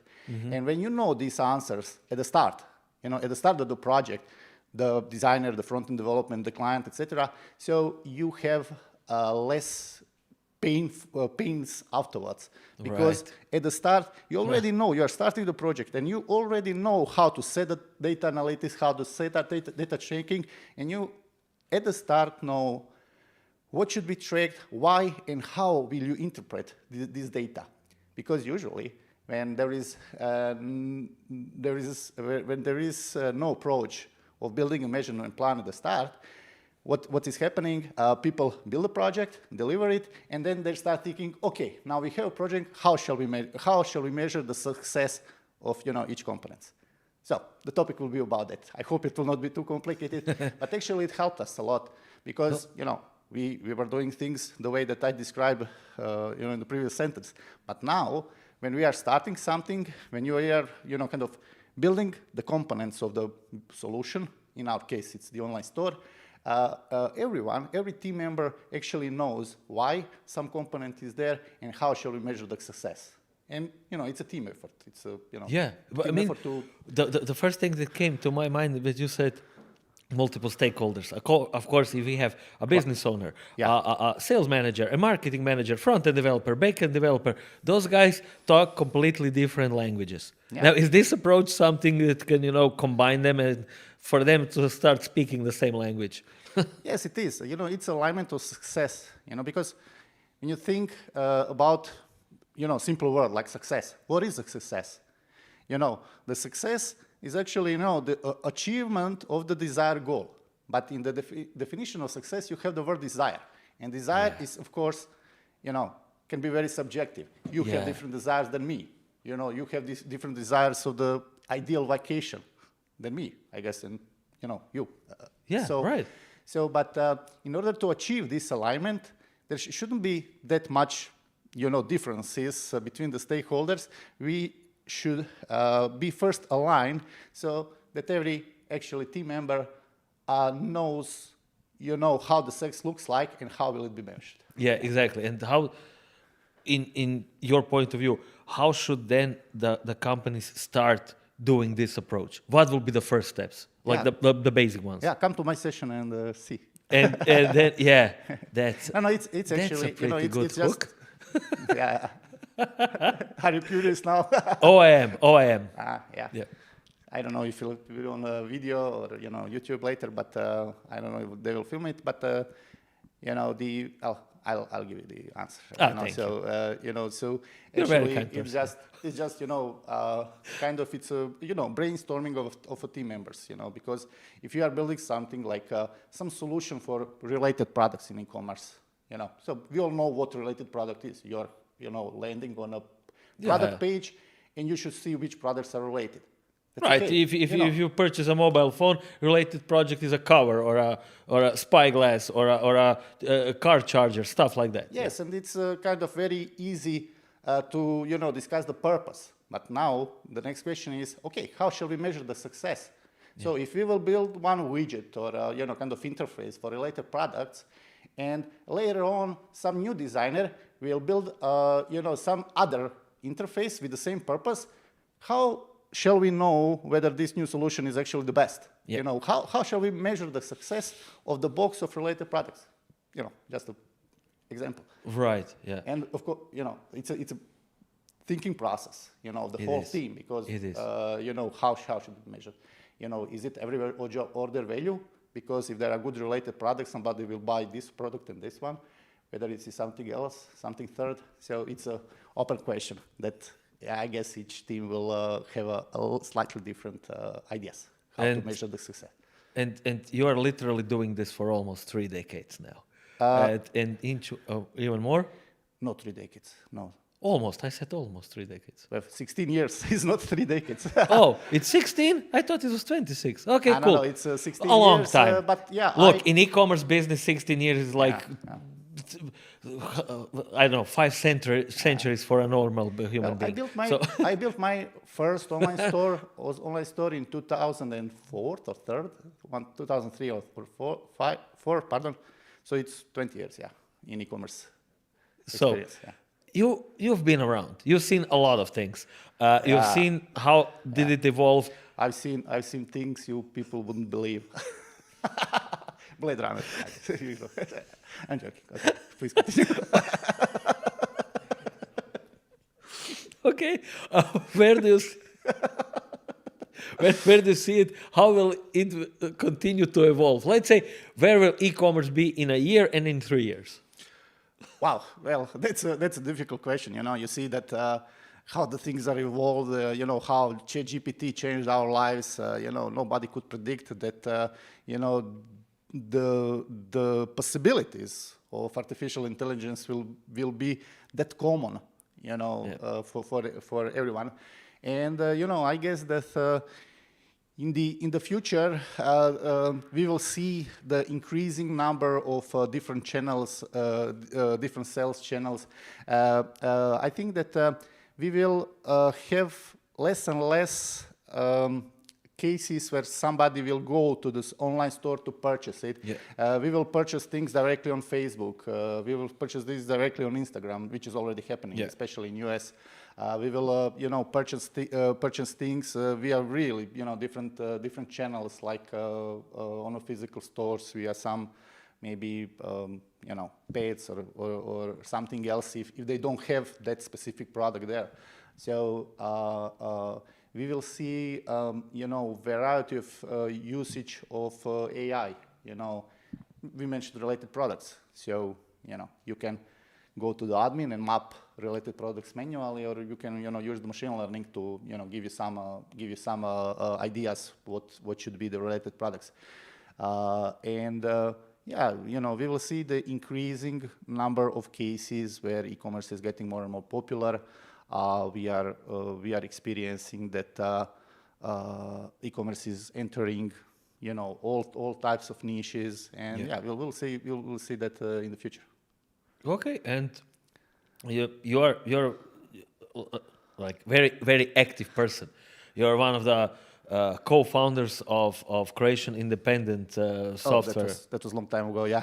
Yeah, you were the first president of Osijek Software City. Mm-hmm. Pretty involved in community. Mm-hmm. You're also father of 3 boys, doing a lot of field trips. So I guess I was active also in this field of producing kids. Yeah. Exactly. How do you manage all that? From where does your energy come from? Yeah, I'll be honest. So recent community activity is a little bit lower than it used to be. So I was more active, 10 years ago in the community than I am now. That's all normal. That's all, yeah. But still, it's life. The life should give you some. You should find some of your purpose in life, and when you see the purpose, when you see something that that drives you, that motivates you, it's basically easy to find energy.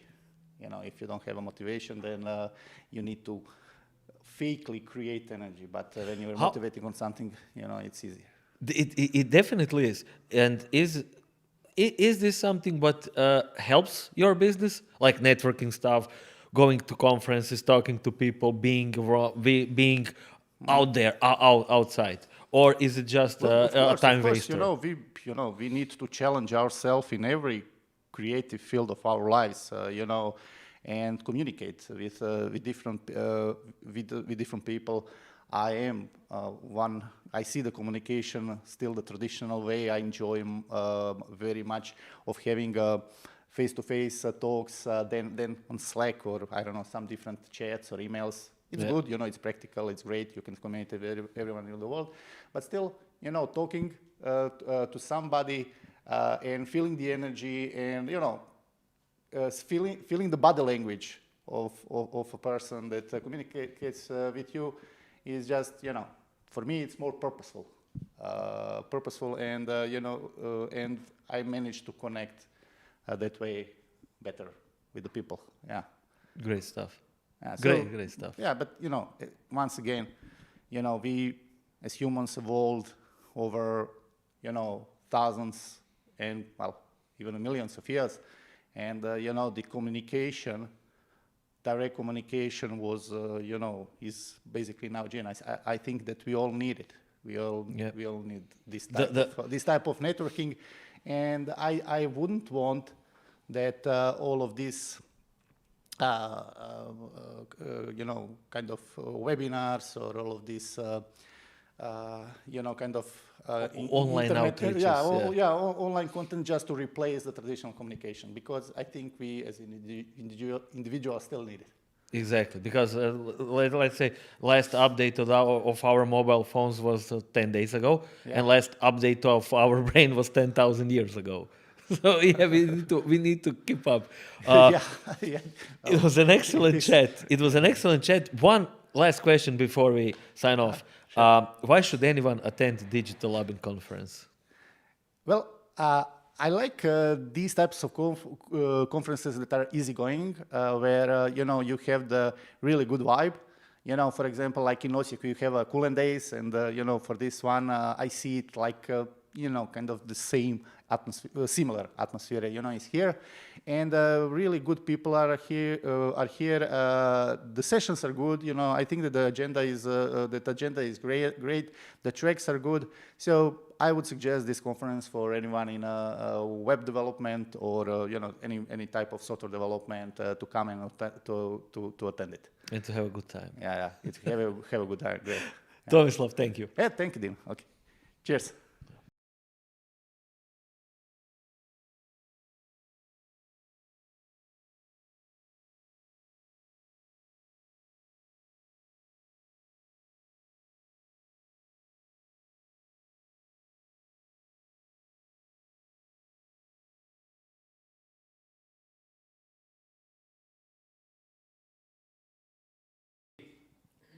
Hi, Bruno.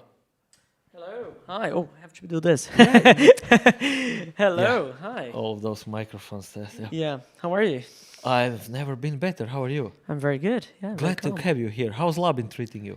Amazingly. Yeah. I mean, I just it's such a warm welcome, and it's such a kind of like I mean, I was just in the stage and I was talking about the human texture and the human connection, human emotion, and I think there's no better place to talk about that in a way, because just this place has this kind of vibrance to it, and you just feel very welcome, and yeah, it's beautiful sunlight as well, isn't it? And how very accurate your presentation is, talking about all of this surroundings. It's sailing into the unknown. Yeah, it was just funny because I was even mentioning so the part of the story was as I'm the son of two sailors, and I grew up in an island not very different from this, and in the south of Brazil, and I just thought about going in this the idea for especially for the talk, and like how can I go all the way back to my roots and try to create a parallel to where I'm heading now, and yeah, just trying to find a way to inspire people, and yeah, I guess is how my biggest thing was coming here and having this beautiful audience and so amazing people is you kind of feel the challenge of like, how do you bring a story that is human, that's moving, and that's and that inspires people. I think that was the thinking. That's you. That's your core. You are a creative director. Yeah. How do you work with the clients? How do you transfer your creative energy towards their business? You mean to clients? You mean? Yeah. And then subsequently to their clients, to their end user. Yeah. I mean, I think that there is. I think most of my work comes through. Like my life experiences and the things that I've studied, and my passion for graphic design, and so for me, yeah, I mean it's really about it's all about the craft. It's all about the what we can do and what we can it's really about human emotion, and for me is what I like to do is to find ways to tell interesting stories and that somehow connect to people, and by doing that, you have that's the idea of when a client, is like, how do you kind of like have a certain level of determination with when a project starts, and like what we want to do. I think a lot of my work, I think, comes through this sort of like layer of, there's a vision, there's something that I want to do. There's every project that we start, we try to understand how can we bring something unique and original and interesting for the client's audience, and I think it goes all the way back into emotion, I think, and storytelling and narrative, and But so yeah, I think it's be honest now. Are clients ready for such relationship? For I such think they approach? are. Yeah, I mean, Cool. I had an opportunity to work with amazing clients, and they're always up for it. And yeah, it's usually quite. We usually have quite smooth sailing in projects. I think whenever a client kind of approaches us to do work, I think we're always they know what we're capable of, and I think there's a trust, and we know that every time we want to over deliver, we want to create something that is going to make them emotional, that's going to make the difference. So I think there's it really, I mean, it's a great client, creative provider, I think, relationship. Okay, yeah. what are you most proud of? Um, Which projects, which actions, and so on? yeah, Yeah, it's tough because you like all of your projects, right? Which is a normal thing. Yeah, I guess yeah. They're all your babies, aren't they? And it's every time that you think you create something new, you get in love with it, and maybe you look at your past and like, oh, maybe that one kind of like didn't age well. And but yeah, I mean, I think that with the project that for the conference, I wanted to bring and I was super proud of. It was. And I wanted to, I basically did a breakdown in the talk, which is this project we've done with the GRI, which is the Getty Research Institute in Los Angeles, which is it's a fantastic opportunity that we've got with them. They after I think basically the GRI, which is the Getty Research Institute, they had acquired like thousands of archives from the architecture company Franco Gehry, the Franco Gehry papers, in a commemoration of the 20 I think it's like the 20th anniversary of the Walt Disney Concert Hall, which is this iconic, one of the most iconic buildings in LA. In Los Angeles, exactly, and it was designed by Frank Gehry in the 90s, and basically they acquired these thousands and thousands of archival material, and they wanted to create a documentary with that. And we approached them and with this idea of like, how do we create, an immersive documentary that, get people interested and invested, new generations to look at the design of this amazing building, this amazing architecture, this amazing architecture construction, and basically find interesting ways to tell that narrative. And with, of course, videography, we worked with David Brendan Keaton, which was a filmmaker in LA, and he had I think we started with a raw material of like around 1 hour, 2 hours of Frank Gehry's interview, and we had to find ways to make it interesting and kind of edit it into an interesting sequence that is fast-paced, it's easy to understand, you get the gist of it, and we combine that a lot of immersive digital design and beautiful editorial work. So it was I think it's just like a dream's job for a graphic designer to work with another designer, right? And especially such an iconic architect like Franco Gehry. So it was amazing, and I think it's definitely like my favorite project. I think you shouldn't pick your child's like favorite, but I think that one kind of stands out. Yeah, it's the best achieving child, I guess. Yeah. Well, the next two questions were gonna be the last two questions, and Okay. they're both $1 million questions. Okay. First one is, where is the design world going? What can we expect in a year, 5 years, 3 years? It's an interesting question, isn't it? Because It's $1 million question. it's $1 million question, isn't it? And I think that what I'm fascinated by is what everyone else is not looking at. I think, the industry is going through this massive change with AI and generative art and all of that. And I think that all of that is fascinating, yes. But at the same time, I think what I'm interested at is the human connection. It's the human texture. So, you know, a lot of your colleagues, designers that were here, said the exactly same thing. Really? Yeah. Okay. That's interesting because like I think I'm less. I think I'm less excited about AI than most people. I think. Yeah, but, I mean, it's all about the empathy, human relations, building stuff for humans. Yeah. It's. So I don't know. You know, I think that the future of design.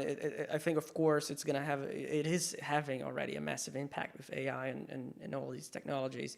But I think that the artificiality of it is just so. Again, it's artificial. I don't think, you know. I'm interested in the human. I think I'm interested in texture. I'm interested in the complete opposite of that. So I don't know. I mean, that's how I see it. You know, it's like I think when everyone is looking towards one thing, I'm interested in like what is the other way, and I think for me right now is just I'm not excited about it for some reason. Yeah. Okay. Yeah. I mean, yeah, maybe controversial, but yeah. I mean, I don't know. Yeah. Okay. Yeah. Fair enough. Fair enough. It was a pleasure, but final $1 million question: why should anyone attend Digital Labin conference? Oh, that's an easy answer, isn't it? Like I think the other ones were very hard. This one is easy, I guess. It's yeah. You see me kind of like, you know, thinking around, like, you know, moving gears, and all the other ones is like, oh, how do I answer that? But this one is just, I think it's a great segue into what I just said, right? It's about a human connection. It's about the human warmth. It's about you know, relationships, and I think, you know, for the last couple of days that I've been here, just you're interacting with people. You are super welcome, and people really, you know, it is a very welcoming and embracing human kind of place. So I think it's just, you know, the sun is great. The people are amazing. You know, it's an amazing kind of like whole setup that you all created here. It's just fascinating, like the scale of it, and yeah, I think it's amazing. I would definitely come back. And thank you for coming. Thank you. Yeah. Yeah. It was a pleasure. Thank you. Thank you too. It was a pleasure for myself as well. Yeah. Sweet.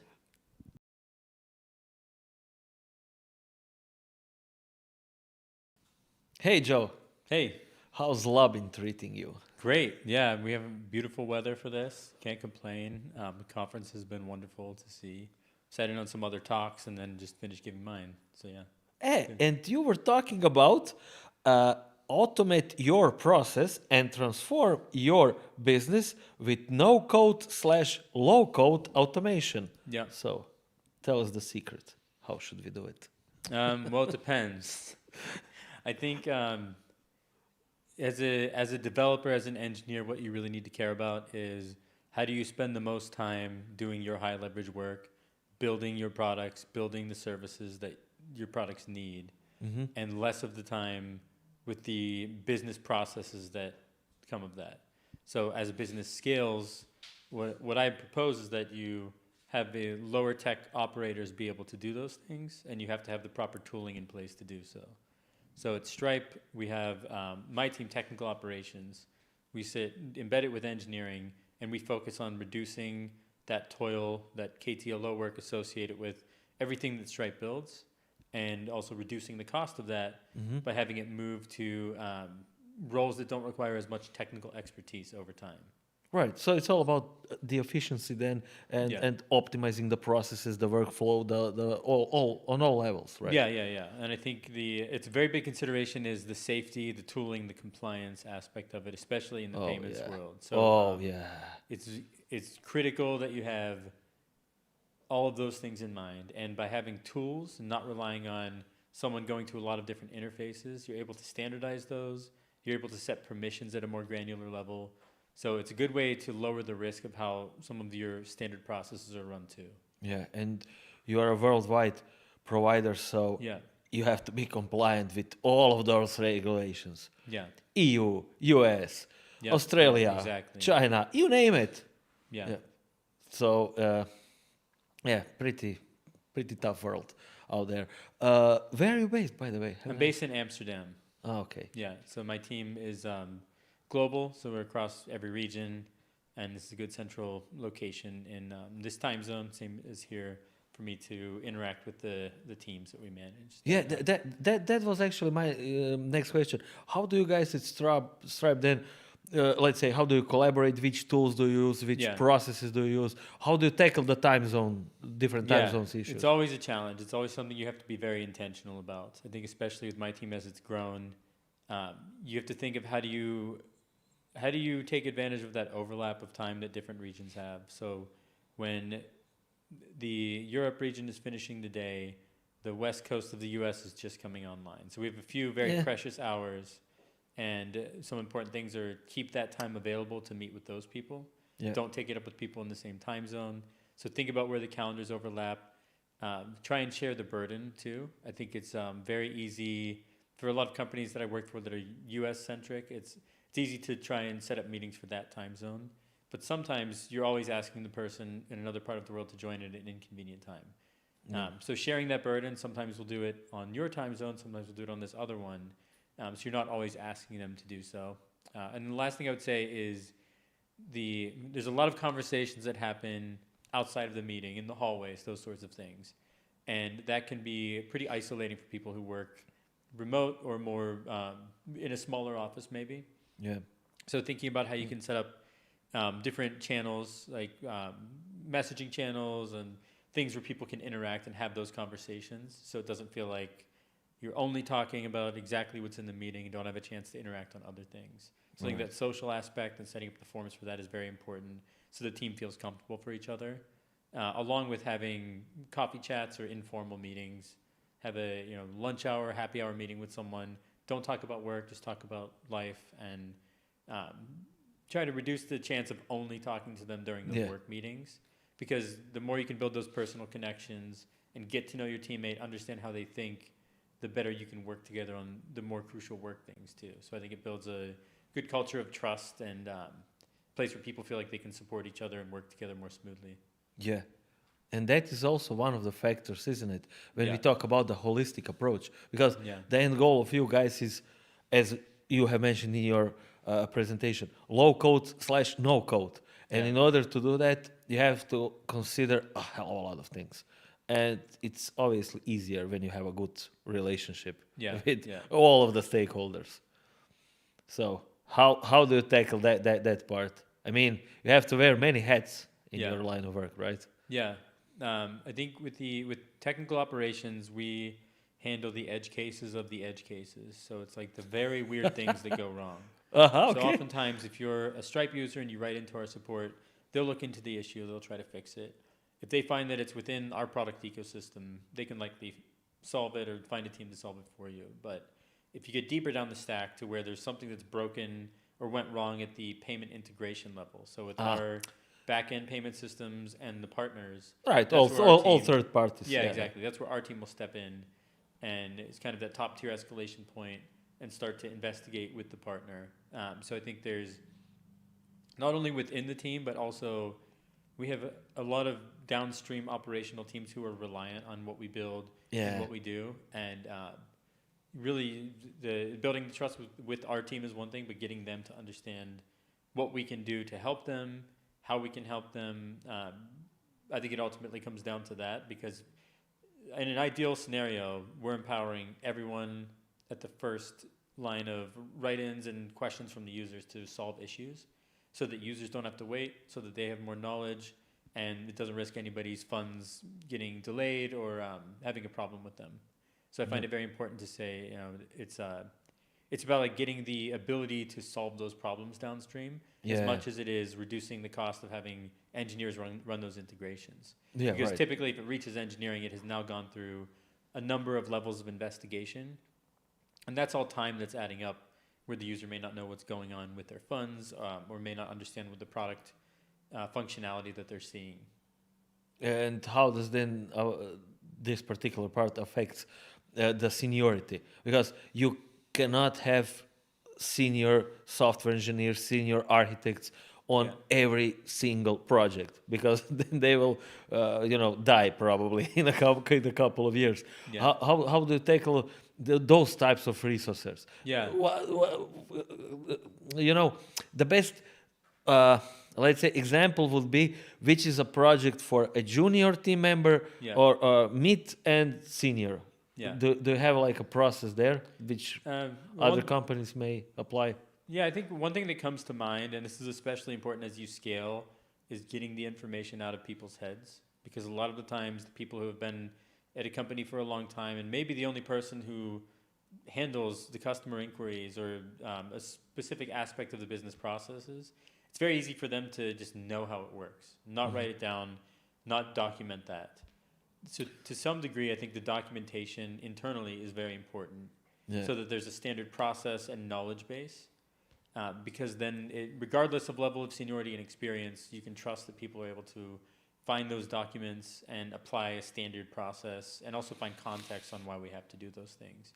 And that becomes a bigger issue as we scale. If I have one person doing this one process, they can do that, and it's standard by nature because it's one person. But if I'm hiring a team to now handle it globally, there's more of a risk of variance and error. So getting that person who's the expert to document that, to help train the others, to look at quality over time, ensures that you get a more level playing field with those business processes.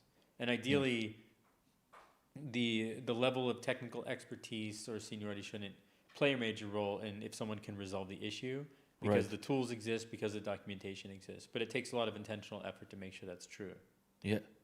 And talking about then the collaboration with the clients themselves, because you as a head of technical operations, you have to also be involved with the clients. Sometimes you have to chat with them. What are the biggest challenges which you are facing in that front? Yeah, so my specific area, I look after the banking integration connection. So a lot of it is payouts, and I think that's one of the challenges is, and I would say industry-wide, is how do you move money quickly and compliantly between your company and the companies you need to pay, between your users and you, and getting the money paid out from your payment provider to you. I think that's a perpetual challenge with payouts, making sure that's happening smoothly, and especially for business planning, for our users to understand when they will receive their funds, for that to be predictable, for them to be aware of any fees that may occur, if there's like FX, or if there's any sort of specific payments that their bank may charge a fee for. Right. The more we can be upfront and predictable about what's going to happen when we try to pay out users, the better they can plan their own business and more trust they'll have in our business. Right. And I have to ask also, in that perspective, about the cybersecurity, all of the regulations which are coming, NIS2 directive, DORA directive, and all that stuff. Yeah. How does this affect the relationship? Yeah, compliance is very much a first principle with the design of any new payment flow. So we work on that and make sure that compliant with any regulations that we need to be, and strive to go above and beyond the compliance regulations. So we want to make sure that things are completely compliant, but we're also more aggressive with ourselves than we have to be, so there's no risk of anything going out of compliance. I think with things like cross-border payouts, moving money between countries and currencies, that's one example where you have to make sure that you're doing that compliantly, you're tracking the right information, and also you're providing users with the reporting that they need for any reporting that they may be subject to. Oh, that's pretty, challenging. Yeah. Well, one last thing, visiting the website, and I just did, and I just looked at all of the use cases which are in real time. It says join the millions of companies of all sizes that use Stripe to accept payment online. Blah, blah. Really, millions of companies. Yeah. You are really that big. Yeah. Great. And it's a lot of different types and sizes of companies too. And I think that's one thing that's really special about our offerings is we make sure that what we're doing, even down to my level with the technical operations, that people are receiving the money. I think oftentimes I know that with you were smaller, big, newer businesses, ensuring they receive their payouts when they expect, so they can predict cash flow and all of their expenses, what they need those funds for, but just as much as the enterprise companies that they rely on. And there's oftentimes like people who are users, and then they're using services of other companies that are also on Stripe. So it becomes kind of an ecosystem that we have to maintain. Exactly, it's an ecosystem. Wow. Joe, it was a pleasure. One final one. Sure, yeah. Why should anyone attend Digital Labin conference? Good question. This is my first time attending it, and I think what I found in attending some of the talks is it's a diverse set of topics that you get to hear about, and meeting people too. I think it's nice that it's kind of a general conference in that sense, where there's people from a lot of different types of roles in tech who come here. So having the different tracks is unique, but also even within those tracks, I'm finding that someone I talked to was a product designer who's attending the dev track to better understand the developer side of things. So I think the fact that it has that general aspect is particularly interesting to me, because you can kind of attend different talks and get a sense of things from design, things from developer, from the PM side of things. It's very diverse. What's going on, effectively. Yeah, exactly. And I think that's important, because it's very important to understand, and part of the reason for my talk is I'm not building the product myself, but we're running those, and you need to be thinking about those other aspects of the product and of your development process at all times. So I think having a place where you can interact with people in other roles in tech and understand their perspective and what they're working on can help you to become more well-rounded in your own role by learning about those different things. Well, Joe, it was a pleasure. Yeah, thank you very much for having me. Thank you.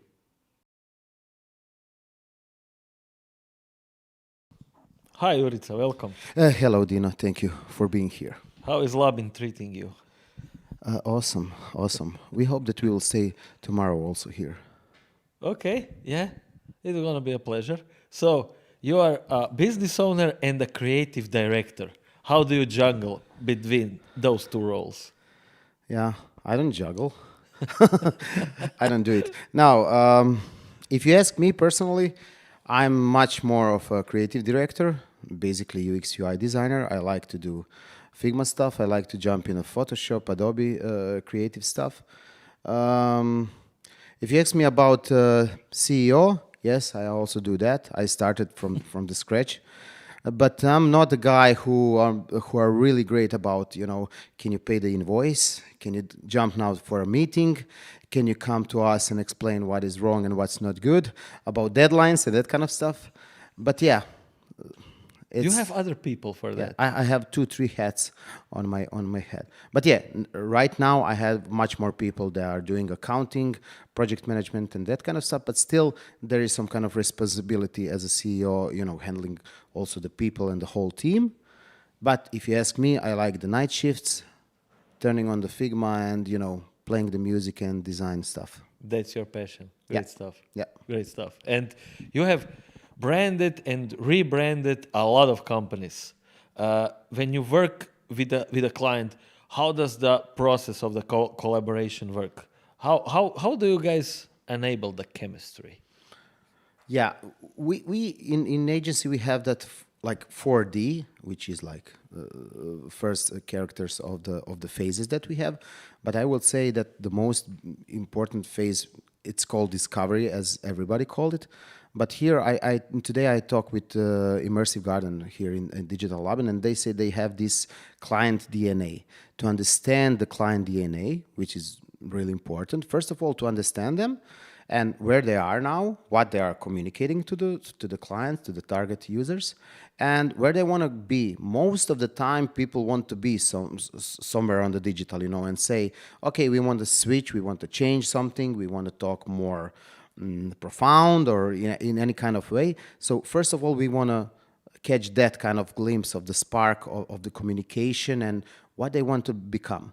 That's the first thing. Then we have ordinary discovery, like competition, like what are your colors? What do you want to say to people? What is your copywriting style and strategy? If they don't have it, sometimes we build that for them also. But in general, that is the most important phase. Mm-hmm. And there we build a trust for them. If we have a trust, then we can do creative things. If you have a client who are actually just want us as a pixel pushers, you know, just to do the, can you move that up, make it larger and that kind of stuff. Sometimes it's not a good, you know, we are not, let's say, good relationship. But when it starts like a good trust, we basically bring amazing stuff for them and for their clients also. Then it comes design part. We do UX UI design, wireframes, low fidelity wireframes, high fidelity wireframes, and then let's say the whole design.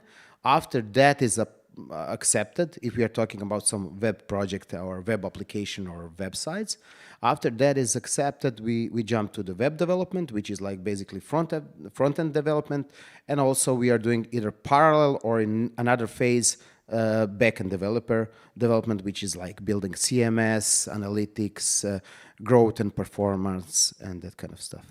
Okay, and coming back to the rebranding stuff, you have just rebranded yourself after how many years? I have lost count. You're at 93, so you need to count Exactly. it. But it's like 23 years we are in this kind of business, in digital agency, as a digital And agency. now you are Matter Agency, and your tagline is Born Digital. Yeah.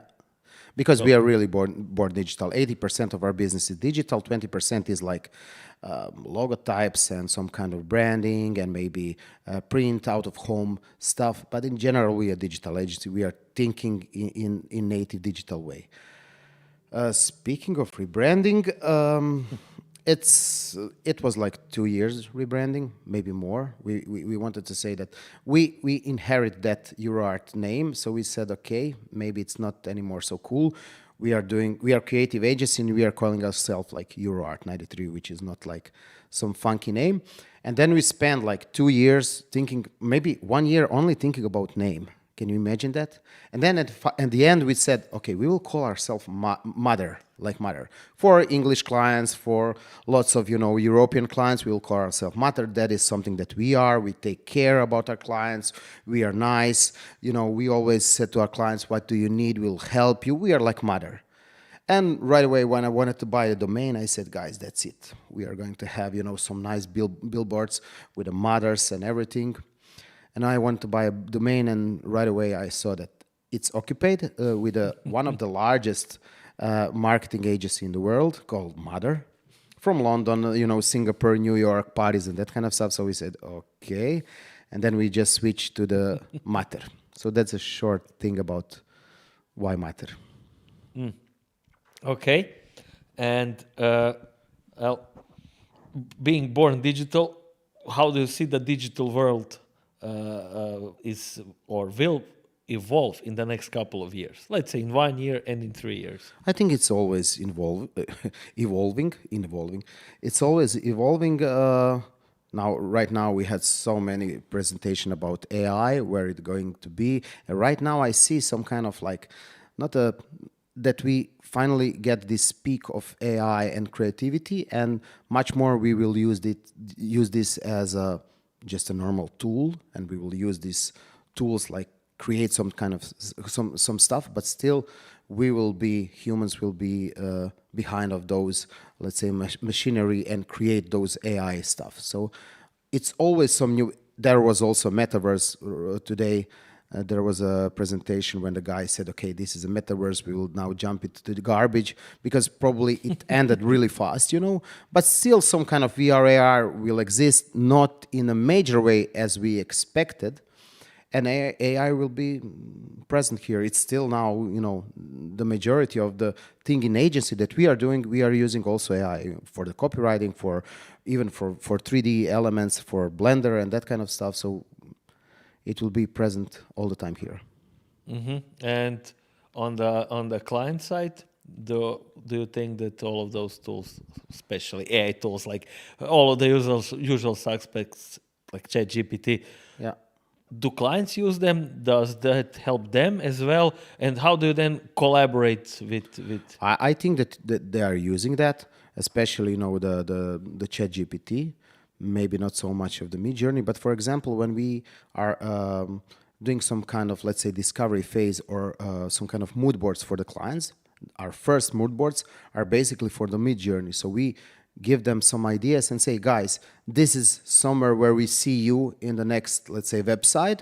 How do you feel about those images? So we use the mid journey for them, you know, to explain where they would like, where we see they need to be. And then they see the collage and say, okay, this is a good art direction. Don't go into this kind of, we like this font and that kind of. So basically, we are collaborating all the time with AI and the clients, you know.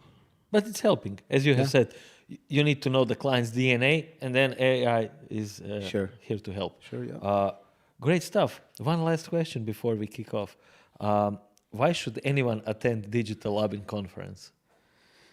I'm also now again talking from the UX and designer perspective, since I'm a creative director. I'm here like from the start, 5-6 years, how long it was, and I don't know, and I was in Next Web Summit in Milano off, and I never saw a huge concentration of creative people here. For example, today you had Immersive Garden, which is like one of the biggest digital agency in the world for sure. You had those people from Italia, which are great one. I don't know, Adoratorio or something. I forgot the names.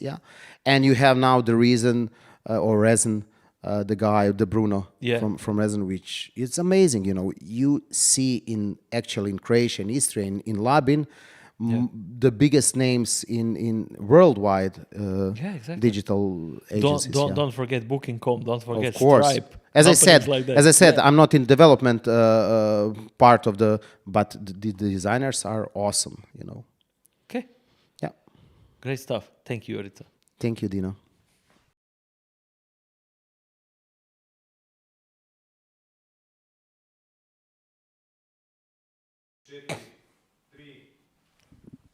Bog Domagoj. Bog Dino. Čestitke na još jednoj odličnoj konfi. Hvala ti puno. Koja je ova godina? 6. za red? Peta.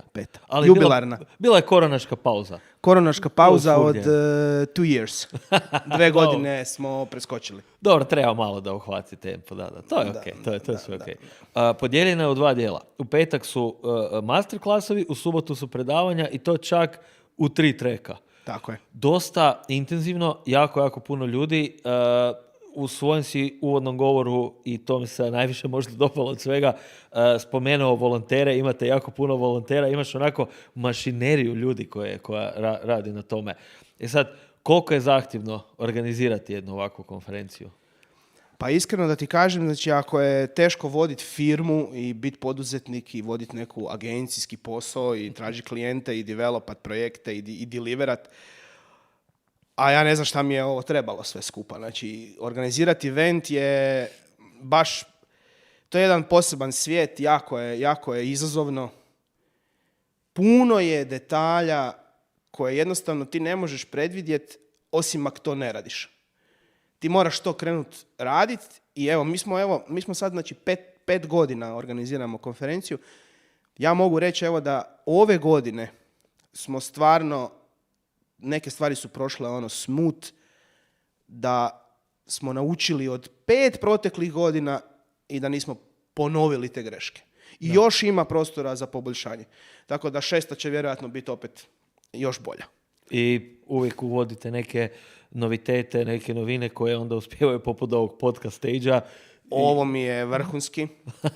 Ovo mi je, znači ja sam imao ideju da to napravimo kao među ljudima u Expo dijelu, ali možda je čak ovdje i bolje, jer je intimnije, kvalitetnije, sve je nekako baš meni, ja osobno sam prezadovoljan s ovim i hvala ti što si došao i što si se odazvao i što vodiš i baš si puno si zapravo dao današnjem danu svojim obolom i svojim trudom i svojim zalaganjem i svojim vremenom na kraju krajeva. Tako da hvala ti još jednom. Pa hvala tebi na pozivu.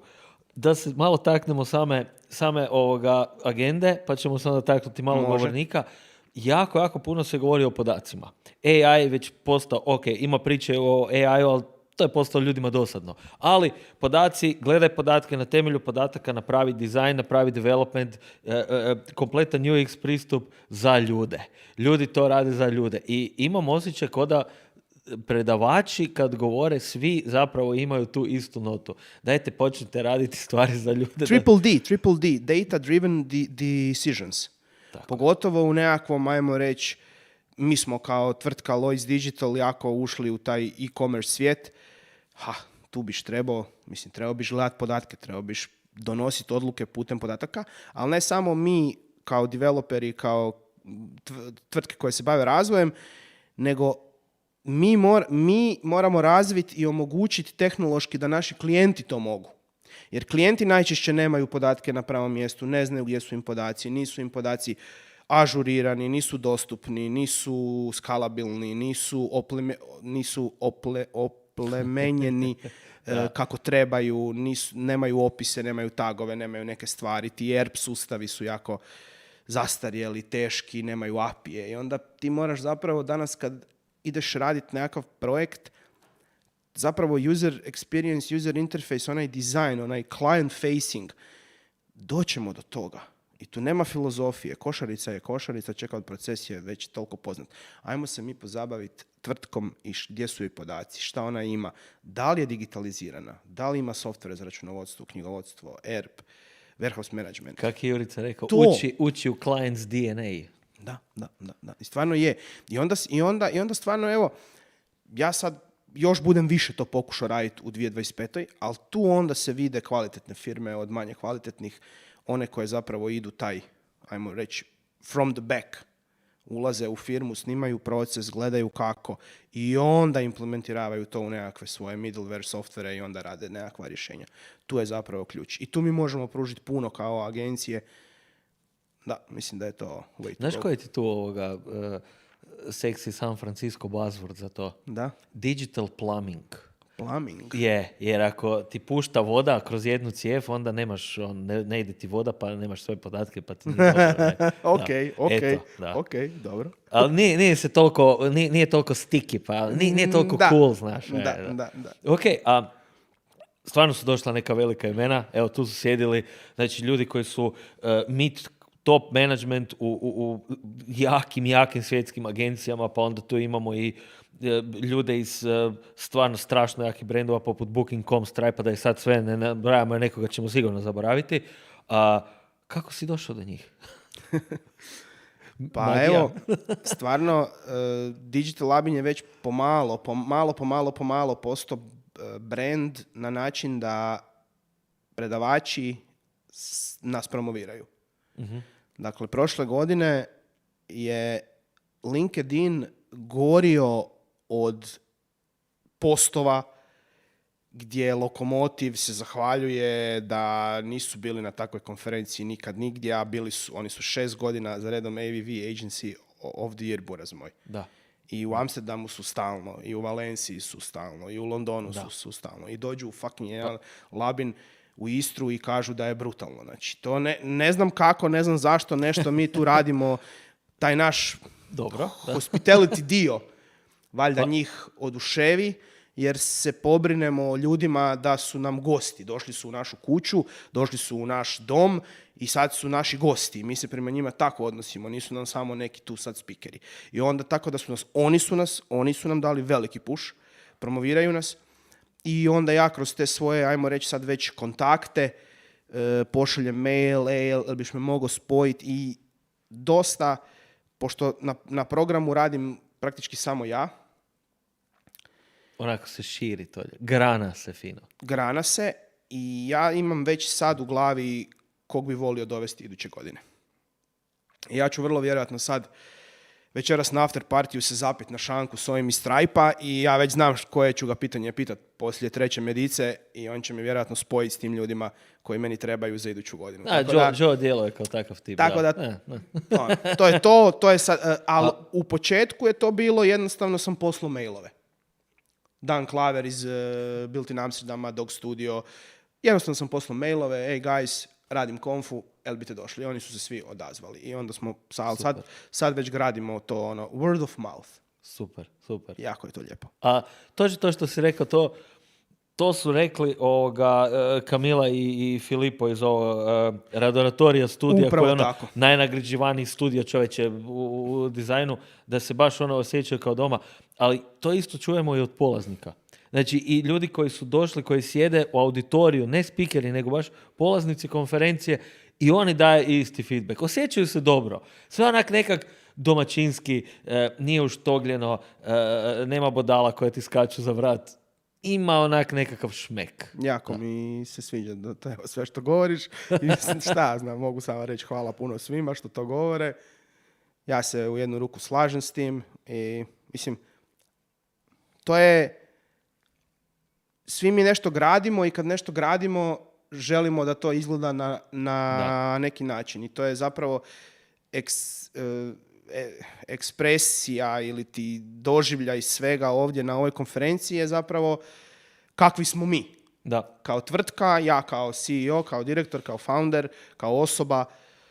Jednostavno, ja ne mogu doći na opening ceremony, a da nisam u petak ostao tamo zadnji s njima. Da. Mislim, tako. Realno mi možeš reći Domagoj pomanje, imaš sutra opening ceremony, ja se pripremim, ja napravim prezentaciju, ja se potrudim oko tih slajdova, ja sam to izdizajniram u Corel Draw, ne u Figmi ili u Adobe, nego u softveru koji više niko ne koristi, i osmislim šta ću reći i dam si hintove kroz ekrane, ali kad stanem na binu, kad dođem tamo, taj, ajmo reći, stanje u kojem jesam je iskreno i to je to. Znači, ova konferencija je po meni iskrena, transparentna, od srca, bez bullshita i dajemo maksimum.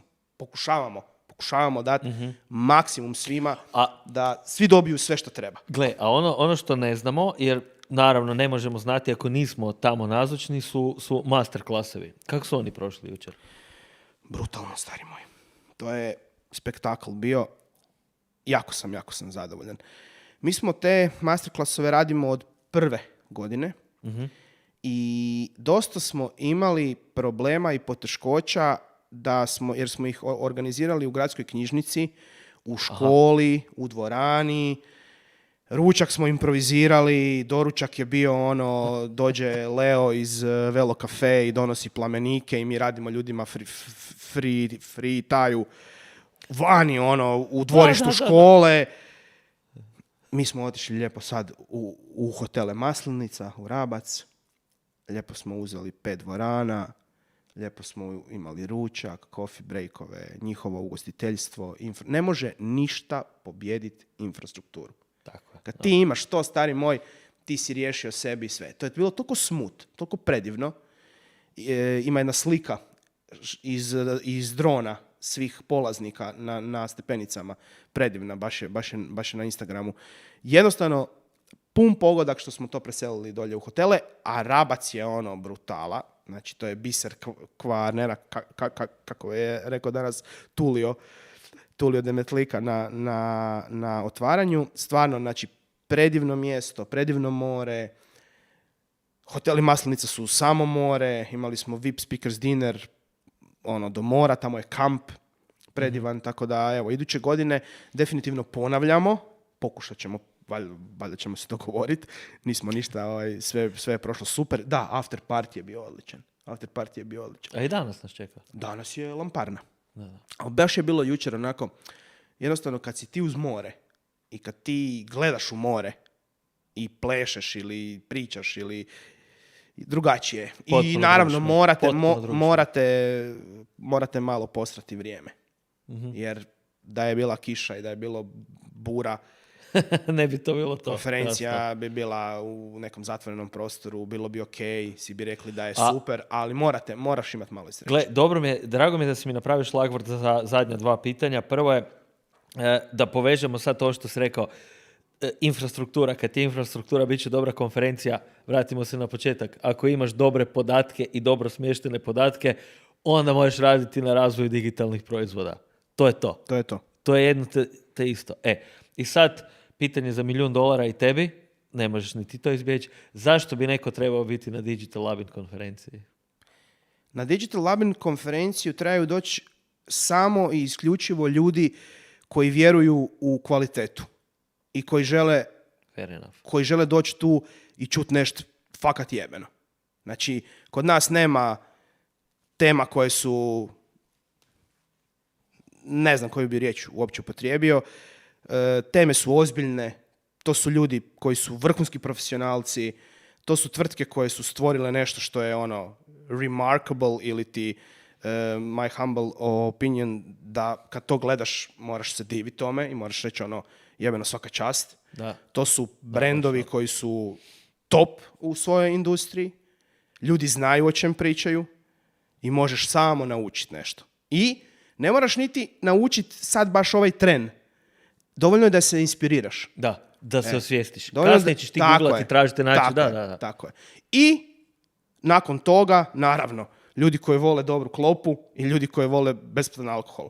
Jer ga imamo pun u potocima i tu se trudimo da jednostavno ljudi popiju čašu dobrog vina, popiju dobru kavu, popiju dobar koktel, dobru pivo, znači da sad ne govorim sve vinare i sponzore koje imamo i auru koja nas prati i svi su nam stvarno uvijek tu. Ajmo probati. Pa idemo, sad ćemo ići, idemo na koktel, nemamo šta puno pričati. I to je to, evo. To su te dve ili tri stvari. Pa evo, nadam se da će iduće godine doći još više ljudi, još pogotovo ako promijenimo datume, jer razmišljamo o promjeni datuma, da stavimo... Okay. Pa gledaj, Shift je u istom tjednu kad i mi. Da. Weekend Media Festival je na iste dane kad i mi. Jako puno mojih prijatelja sa vikenda mi govori da zašto sam ja kad i vikend ili zašto je vikend kad i ja ili naravno oni su institucija i 17 godina su tu. Ne, nije samo to, pazi, ti prije imaš zanimljivih konferencija, ti nakon, za 2 tjedna je i Crow Commerce konferencija, za 3 tjedna je Game Changer konferencija. TGG u Osijeku. I to, The Geek Gathering, ej. Da. Znači ima svega.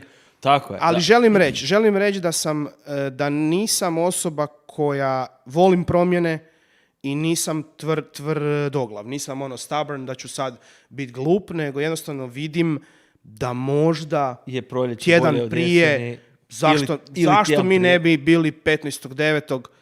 i to je to i lijepo smo mi, pa onda nek ovi budu sami i da se ne klešamo. Znači, nema tu sad nijakve veze ko će kuda doći, nego jednostavno, znaš šta, isto, kad gledaš isto i oglašavanje i marketinški, puno je, šuma je svega, znaš, svi se oglašavaju, i Shift se oglašava, i mi se oglašavamo, i Vikend se oglašava, i svi smo tu, znaš, i onda je to, možda bi to bilo dobra odluka, ali o tom potom, evo, nema veze, mi moramo furat svoju priču, moramo furat svoju spiku i moramo biti ono što jesmo i autentični, iskreni i do kraja uvijek da Digital Labin bude mjesto gdje ljudi se prije svega osjećaju dobro i što sam rekao, ta kvaliteta. A možda iduće godine što sam rekao da nećemo raditi, možda ćemo raditi, a to je da ćemo možda još jedan track otvoriti. Evo, ekskluzivno. Neke su se danas dogodile, neke zvijezde su se spojile, nešto smo se... S nekim ljudima sam nešto prokomentirao i dobio sam neke nove ideje, neke nove savjete i čini mi se da bimo mogli još jedan track ubaciti, znam i kamo, imamo i prostor, tako da možda iduće godine 4. track. Super. Tako da je. Svake godine nešto novo, htio ne htio. Hvala ti lijepa. Hvala tebi, Dino, na svemu, hvala Nurolabu, i ekipi iz tehnike. Hvala vam puno isto što ste nam pomogli, što radimo ovo mi je jako cool. Cijeli ovaj tu place, cijeli setup. I ništa. Pozdrav svima i vidimo se do godine na 6. Digital Labinu. Bok. Ćao ekipa.